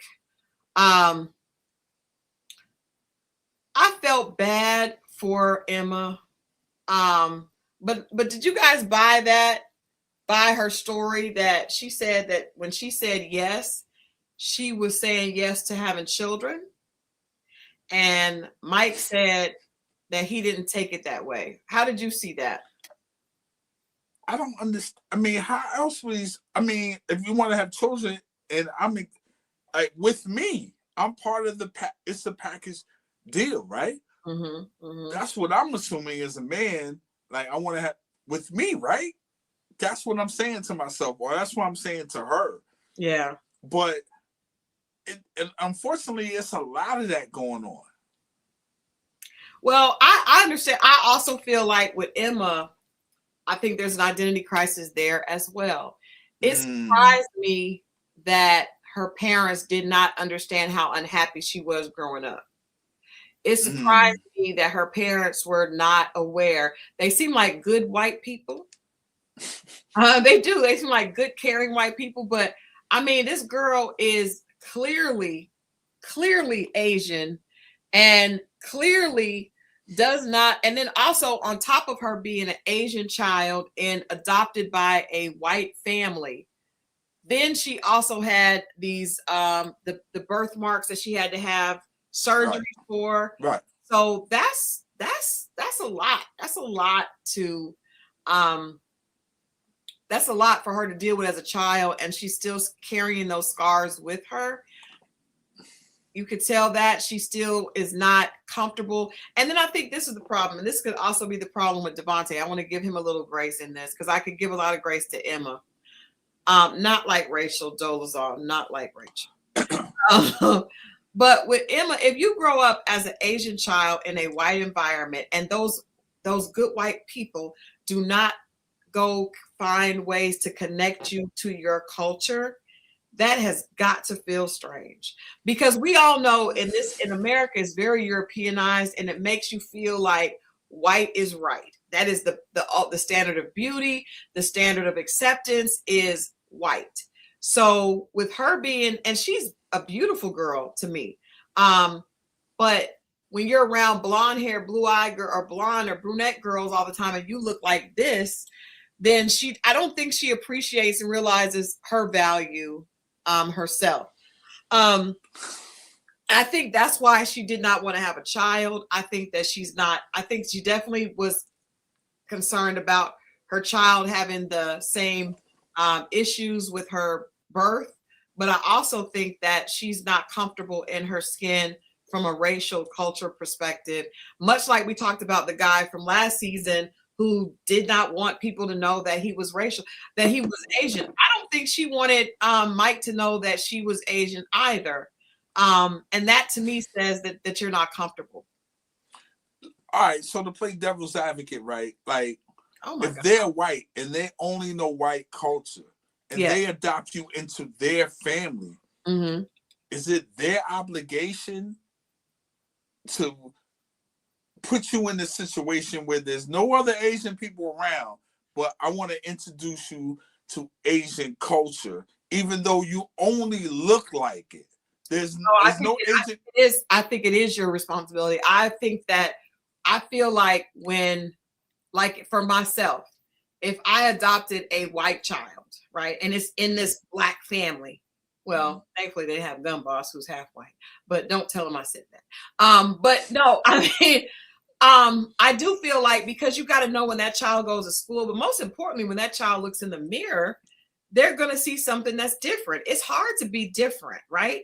So I do think that if you adopt a child, it is your responsibility to make sure that that child has some type of connection and feels pride in who they are. I think that's part of what you have to do, the foresight that you have to have if you're adopting a child that's a different race than you. So who you are is based on how you look, not how you feel. Part of it, because no, I get that, but I just want to put it out there. Hey, sorry, I meant that with love. Like, okay, if you look African, and you from Africa, and we brought over to the United States, are we supposed to be African or American? You see what I'm saying? Like, I get it. That's different. How you show up is how other people are going to respond to you, right? Right. So I think for myself, as having a Black son, like, we grew when my children were little, we lived in a predominantly white neighborhood. Okay. And it was my responsibility to tell them how white people would respond to them because of their color. They didn't understand that. But I think and I think when you have if you're a white family and you adopt a Black child, first of all, I love seeing these TikTok videos of white mothers that adopt Black children that are actually learning. They go to Black stylists or Black women and they learn how to actually do their child's hair, not just put it out. Because for a long time there was biracial kids whose hair would look crazy.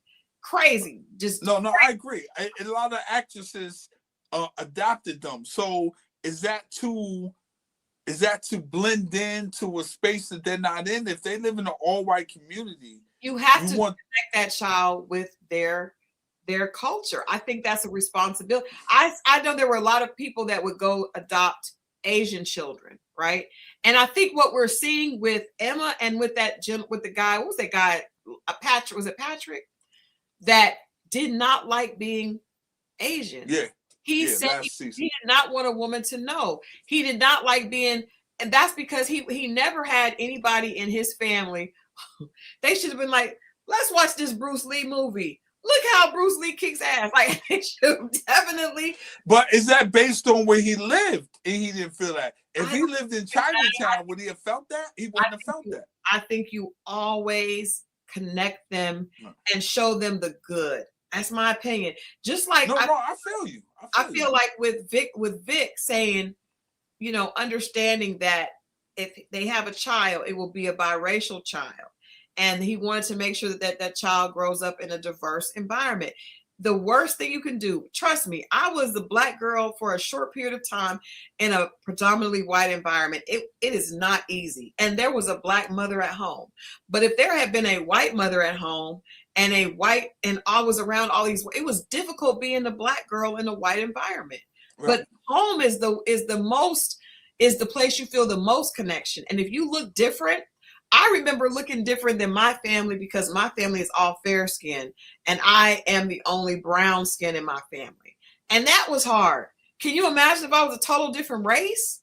Like, that's I don't think it's necessarily done on purpose. It's but I think you should do. Those white people were delusional. They were clueless, because she said when she was young, she would come home from school and she would go in her room and she would say, and they didn't even get why she would be sad. And not only is the girl not white, but she also had surgery. You can love her, you can put all this stuff into her, but we all know kids are cruel. Kids are cruel. And that is not, I think parents should go the extra mile. If I adopted a white child, I would find some. So let me ask you this. So you're a black girl in an all-white community, right? And you have you're adopted by a white family, and they go an hour out their way to the black whatever and get your hair braided. Then you come back to school and they treat you like a science project. Everybody, can I touch your hair? Do you think that has an effect on a person? I was that person. So I went to all white school and I had braids. Okay. My mom braided my hair. She was not very good at it. Okay. My mom couldn't do intricate stuff. I had 1, 2, 3, 4, 5. Because I had thick hair, so it was going to First of all, you're going to leave off your... Hey, you know how I feel about your mom. Well, she's not a good braider because she doesn't have the same type of hair as I do. And so my mom's hair is the kind of hair you can get wet and just go. My hair, it could not go. So it was 1, 2, 3, 4, 5. I don't understand why I had to wear that every day, but I did. And then when I would go to school, the white girls would be like, why can't you ever wear your hair down? And I would be like, I'm going to wear it down tomorrow. And I would go home and ask my mom, can I wear my hair down? No. Get these braids. So it was uncomfortable even with a black mom. So and my hair was going to be different. But if they didn't go, say you have a white family that gets the black child, they don't take it to the African braider shop. They just let the hair go. Now the girl is walking around looking crazy. And her hair. That? What's the white actress that used to do that? She changed it now. Angelina Jolie. She was one of them. Yes. Because that baby's hair. And see, I love the fact, speaking of Angelina Jolie, that her daughter went to Spelman.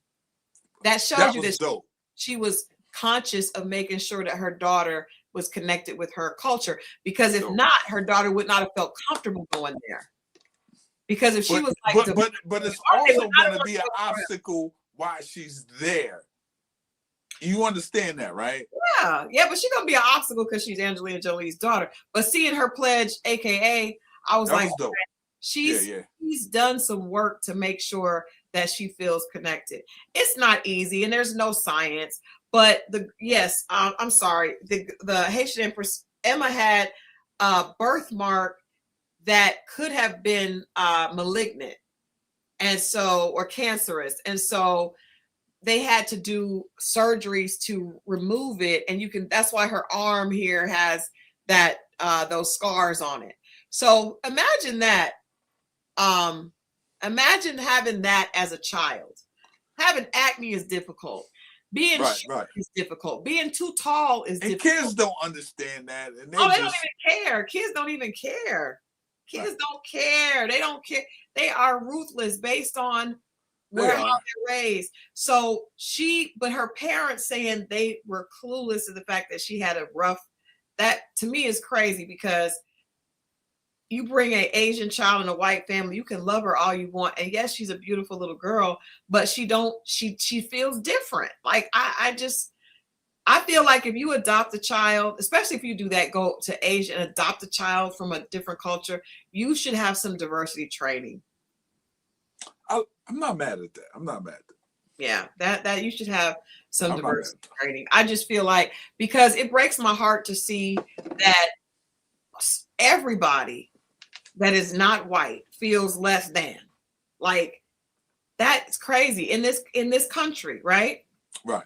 Everybody, if you're Asian, if you're Hispanic, if you're Italian, white is considered right. And so if you adopt a child outside of that, then you have to do the work to make sure that child feels connected to their history, because a big part of us, representation matters. And if you don't see anyone that looks like you, then you're going to have some issues. So imagine people like me.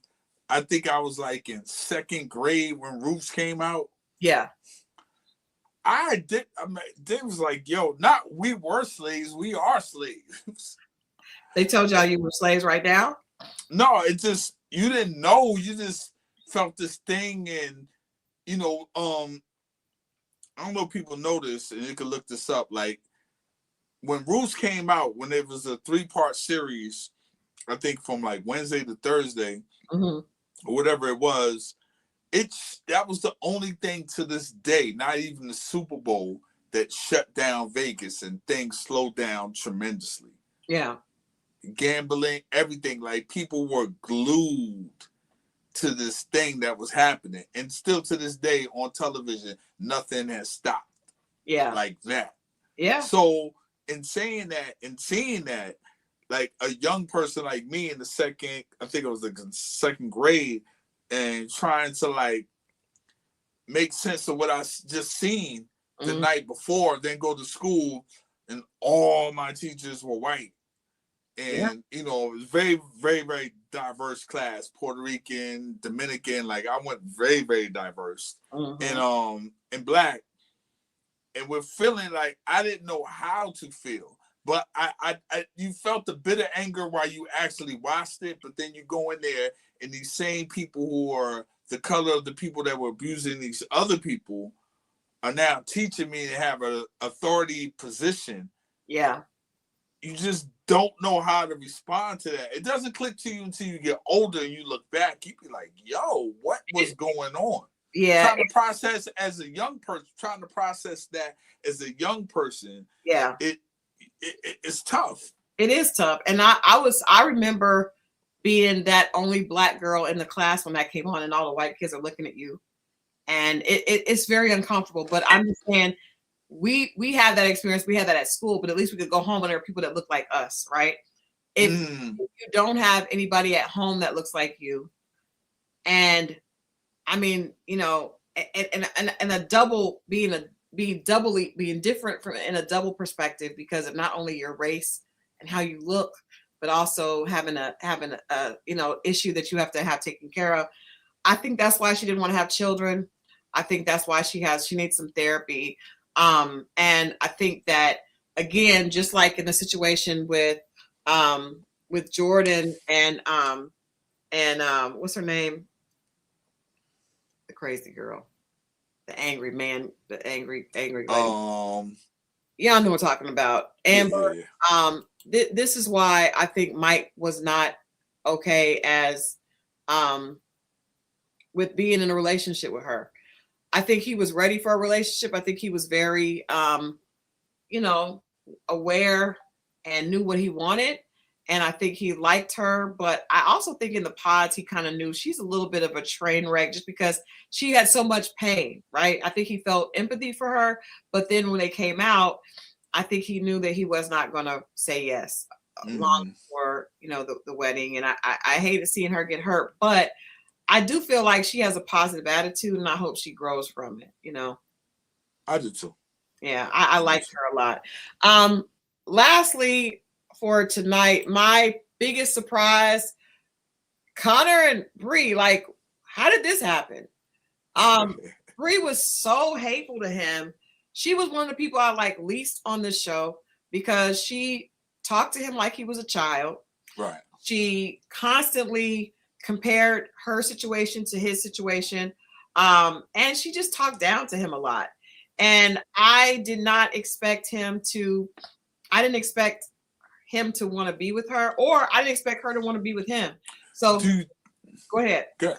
Do you think, like, when you allow yourself enough time to get to know someone, not on TV schedule, but on real time? That's a good point.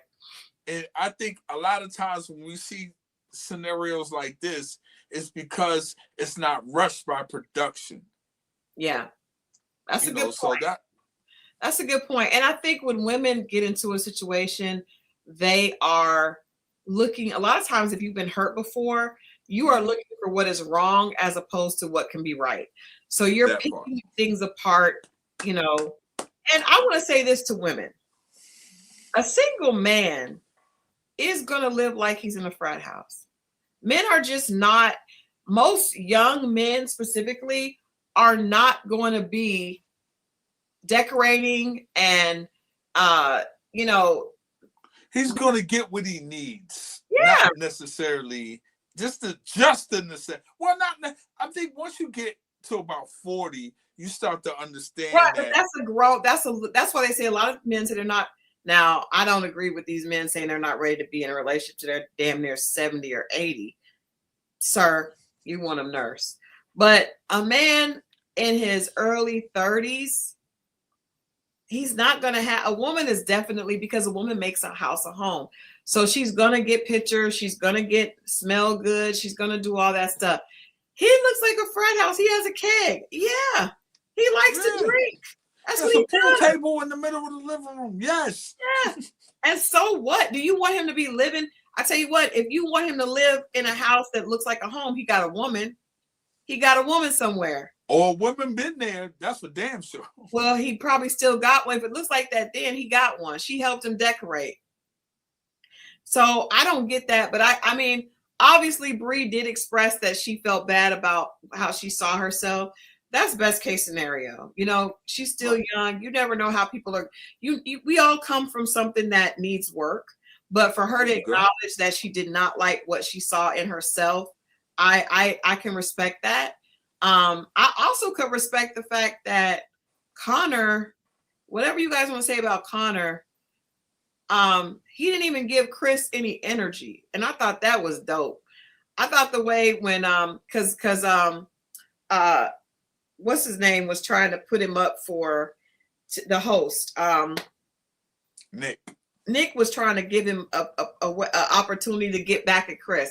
He was like, I'm from Ohio and there's a bro code and we don't do that, because basically Chris was dirty macking. Can we say on a lot of these shows, the men handle themselves a little bit better than we expect them to? But as they should do. Yeah, I definitely think Connor handled it. Nick gave him an option. He didn't even take it. And it's not Chris just looked stupid. He looked very stupid. He did all that negative talking about Connor to Bree. He did all that negative talking about Jennifer, who was, had her stuff together. He admitted that he was immature, but that's character. So right. I didn't like it. Toya said Connor gave up his house to go live in an apartment next to that mean lady. Agreed. I like that. He did. He did. Woo! That's man. 30-year-old young man's mistake. 30-year-old women have decor. I don't know about 30-year-old men having decor. Nah, unless you may play for the other team. I'm just saying. Well, you build into it after a while, just enough being around, seeing it, and then you grow into it. But it takes a minute. And I do agree that Chris should not even have showed up. Like he looked uncomfortable, as he should have. I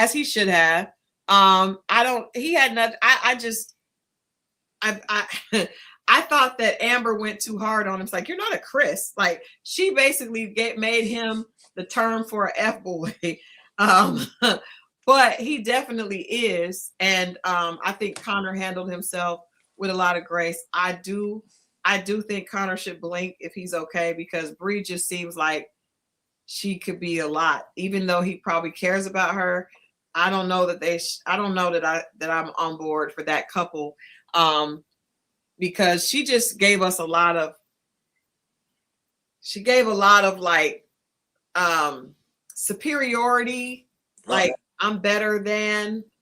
I also just, I don't know. Chris was like, she's hot. I was like, is she?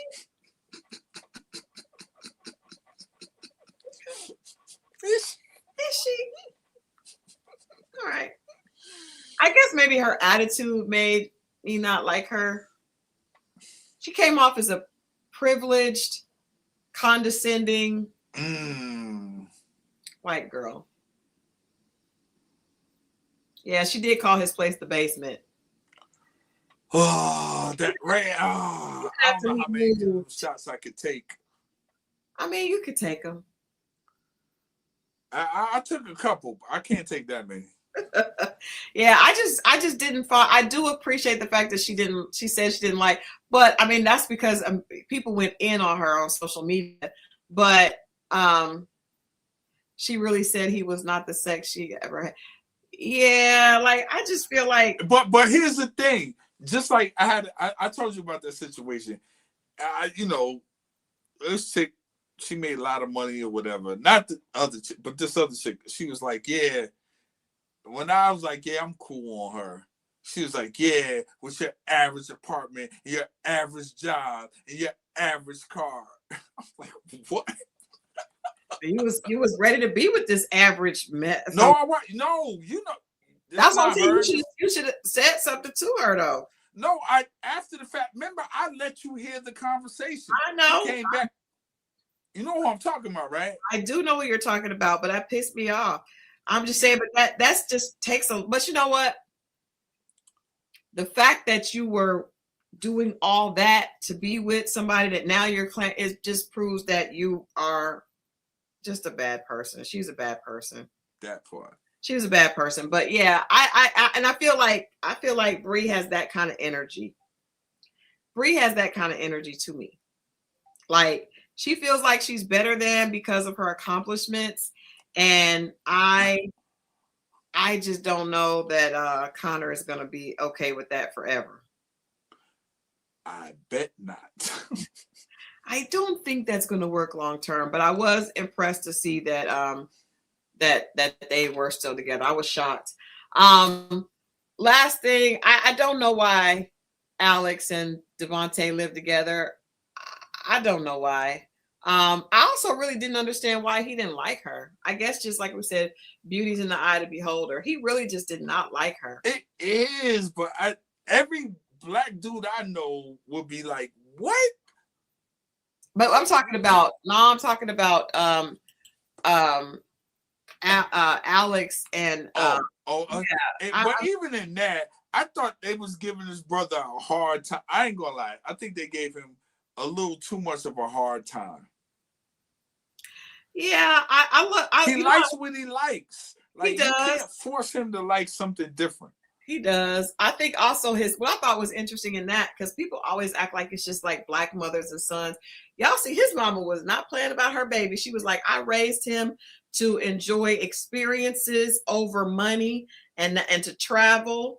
And I kind of understood him a little bit better after we met his mom, because his mom is why he's like that. She said, I don't even think he likes brunettes. I think he likes Brittany. I think he wants somebody that is ethnic a little, because he actually looks like he kind of is. He's cute.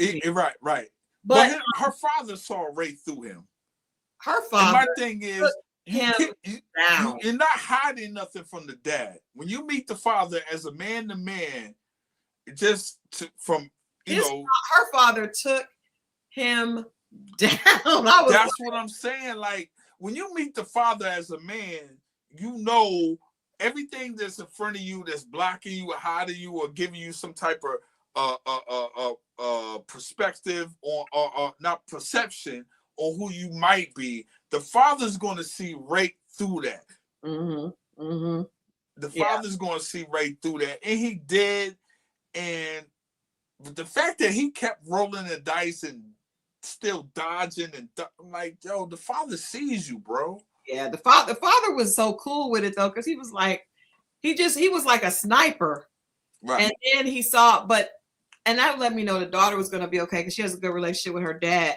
But his mom, like I think Druzy said, he didn't even know where his mom lived. His mom raised him in a very unconventional environment, and I mean, people are who we are a sum total specifically of how we were raised early on. That's how you value things. And I do think he was a liar, but I think he's a liar because he knows what is expected. But I think if he would just be himself, he could find a nomad girl like that likes to do the same thing as he does. But he won't be honest. But the way his mama is still driving trucks and doesn't really have a home. Y'all see that? His mama is driving trucks and just going she lives like a gypsy to this day. I was just about to say gypsy. She just out there just at that age, just trucking across the country and not so. You know, soccer obviously was his identity because he felt a bit Al Bundy-ish to me because he keeps bringing up, but that's what he loved. He was really good at it. That was his confidence. But he wasn't about shit because Devonte kept kicking the balls. Did Man, he did. But yeah, I think, he definitely wasn't into it. I will say this before we get out of here. I don't understand why people come to Love is Blind if they know that they have a particular type. Why do you do it? that's fair. That's right. Why do you even go through the pod knowing that what's on the other side of that wall? Because that will be the cheat code. They'd be like, Mo, we got 3 of your type here. I'm chilling at that point. I'm like, hey. But do you think the chips fall? Do you think you could figure out what the person looked like, or at least if they were somebody you would be attracted to? Well, if you already told me it's 3 of my type, yes. But if it's 10 there, you could end up with the 7 that are not. Oh, well, that's totally different. No, I can't. And you'll be tricked. I've been tricked by voices enough. I have too. And I also know a voice that'll soothe me and get me to, well, my ears would listen. And it ain't graspy and it ain't loud. I do know that. You don't like a raspy voice. And I don't like a Latin, man. You don't like a Deb Antony. What? Imagine my day off work. Hey, Mo, I need you to. Right? You cigarette smoking ass. No. Oh, God. I love Deb, but Deb has a raspy cigarette, and it sounds like she smokes a lot of cigarettes. Imagine waking up in the morning. Like, what? I'm going back to what? I'll go back to sleep. But I feel like that with a man. Like, I don't want a man with a soft girl voice.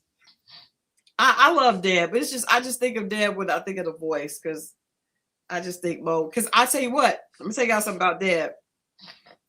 I went over Deb's house one time. On some business. Deb had a fine young man in there cooking for her. You know what? You told me that. You told me that. Let me tell y'all something. We were talking business. This beautiful young man comes in with a suit on, takes off his tie, and commences to cooking dinner. I was like, well, what is happening over here? I know Deb does have a movie about her life. I think it's already out on Prime, Amazon Prime. I had to check it out. Deb was in gangs and all kinds of stuff. Deb ain't no joke. She's the real deal. She's fun as heck, but I'm telling y'all, when I saw him come in, he loosened his tie. He came over and gave her a kiss, and he commenced to cooking her dinner, and she did not move. Masculine energy like a mom. What is happening over here? What am I doing wrong? Driving myself back to home thinking about what is wrong with my life. Yeah. Countess Lou. I don't believe that Albie Shore. I want Albie Shore and Luann to stop playing in our faces. I don't want to see it no more. I don't like it. I want them to stop playing in our faces. That just makes Albie Shore even lamer. And I always knew he was lame. I never was a fan of his. Any man that like that, why are you singing in falsetto the whole song? I can tell you. He was moaning. I did not like Albie Shore. I never liked him. I had a girlfriend named Ebony. She loved him, but I was just like, I can tell you. And I ain't like it. As was Pretty Mother. Did you see the reality show where they were Omarosa with moist hands? That's hilarious. Yes. That's exactly right. That is funny. That is exactly it. I imagine that his hands were chubby and moist. I hated it. Just never ever was into that. They are not in love. They are trying please don't believe that. Trying to get them. They're trying to go viral because Albie Shore has not done a good job with his. He has not done well. It's not good. Not well done. Not they helping each other out. It's whatever. Anyway, we got to get out of here. It is midnight, but this has been so fun. It feels so good to be back. To be back, yes, it really does. It really does. We missed y'all. Yeah, and I miss this energy. We have so much fun here. So thank you guys for coming back. If you're just watching this, the replay, come on back. Won't you come back? Won't you come back? Come on back and join us for a live on Wednesday. We are back on Wednesday with an all new. I can't wait for you guys to see our new intro for Dating Diaries. And remember, we're going to be giving dating examples, and the one that we have for Wednesday is a true example that just happened, and I can't wait to get into it. His side, it's gonna be good, y'all. Trust me. And then the truth. Thank you, Edna, and thank you guys to everybody that expressed concern over Gun Boss and our trip. Trust me, I was concerned up until, because I was like, is it good for us to get off the boat in Mexico? Maybe we should not get off the boat. But we were in Cozumel. We weren't on the mainland, and we had a beautiful time. We actually had a beautiful time. And it was much needed. We got to reconnect. And I'm reminded how important it is to do that in your marriage, to make sure that you guys, we connected just like when we were first dating. It was a really good time. That's dope. So I am appreciative. I loved all the well wishes, and I'm gonna go prepare his plate of short ribs, and we will be back. I recommend the cruise line, absolutely. It's a great MSC World America, MSC. It just, now I will tell you guys the good, the bad, and the ugly. The ship is beautiful. The ship is gorgeous. It is huge, and everything is great. The prices are reasonable, but the only thing is the best food is not included in the free, right? So you get the package, you get a good price, and you get the package. The good food is not in that package. So now what you can do is you can buy packages once you get there to go to other restaurants, but we didn't know that. We ended up going to eat at the specialty restaurants, but that was my only thing. The room, we had a beautiful room, the accommodations. Can I tell you guys, the customer service was beyond. It was so easy to get on. It was so easy to get off. It has so many shows, so many opportunities to do different things. The spa, everything was great. The only thing is, I wish that we had known that this price is this way, because you really need to buy your own food, because the buffet, the pizza is good. The pizza is good, and the pizza is there all the time. The pizza is the best free thing. But other than that, the food is not. The food that you get in the buffet is just mid. But when you go to those specialty restaurants, amazing. And they have Gucci, Louis, Chanel, all of that you can buy on the ship. The ship is dope. And of course, the best part about the ship is DJ Nell does it. So y'all give my baby girl some love if you go on that ship. She did a great job DJing. She DJ'd most of the parties that were there. It's just 2 DJs. They had theme nights. We did a white night. We did a tropical night. They did a 70s and 80s night. And we didn't go to all the parties. There was the Miami. The Miami night was a welcome to Miami. Yeah, we had a really good time. Really, really good. Y'all, man.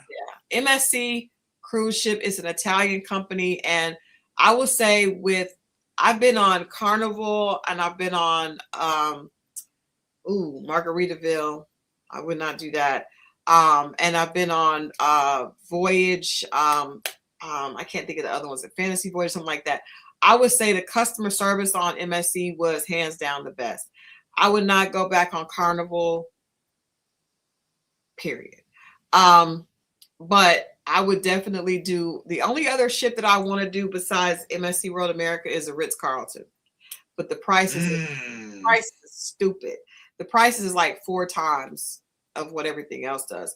MSC does have solo cabins in the yacht club. The secret room. Oh yes, we got to go to the secret room because we had some hookups. But even more than the secret room, babe, which they had the best drinks in the secret room. I would say, but by my daughter having those relationships in Honduras and in Cozumel, we got a chance to get off in Honduras and go to Rotan, and we had so much fun. Jet skiing is my favorite thing to do besides horseback riding, and we had so much fun jet skiing. It was just, and it was cheaper. The excursions on the boat, don't do those. Get off the boat and do the excursions, because it literally was $85 for us to jet ski off the boat. On the boat, $85 per person. With the boat's price, it was $259 per person. So my daughter was like, "Nah, we got you." But the drinks in the secret, they took us down to this like speakeasy. If you know, you know. The drinks were stupid, and just, it was just good. I don't like Margaritaville, and I didn't have a good time at Margaritaville. It was just, it felt too much like Spirit Frontier. I ain't like it. But Carnival actually had good food. Even the free food, like the food that was there in the buffet at Carnival, was on point. MSC, not so much, but it also could be because it's an Italian ship. Fair enough. But I would definitely suggest going on a cruise, because you do get, I mean, we got a chance to go to Cozumel, the Bahama, Costa Maya, and Rotan, all in like 7 days. That's I've never been on a 7-day trip, but first of all, Gun Boss and I, we have fun together. So it was 7 days of fun. And of course, my daughter, we had another couple that are friends with us. Another married couple went with us, and they cruise every month. And I don't want to cruise every month, but they love it. We had a lot of fun. So I needed it. I got a good tan. I got some relaxing. And I'm definitely looking forward to doing it again. But yeah, Carnival's food was amazing. Yeah. All right. Well, we love you guys again. Thank you for coming back and hanging out with us tonight. If you are watching this on the replay, make sure you leave a comment. Let us know what you think about the Love is Blind review. Which couple surprised you? What pissed you off? What did you think about Brittany's dad? Was that your favorite part, like Moe's? And you guys, please check in with us on Wednesday, because trust me, we're going to have a good time. Y'all have a blessed weekend, and we'll see you next week.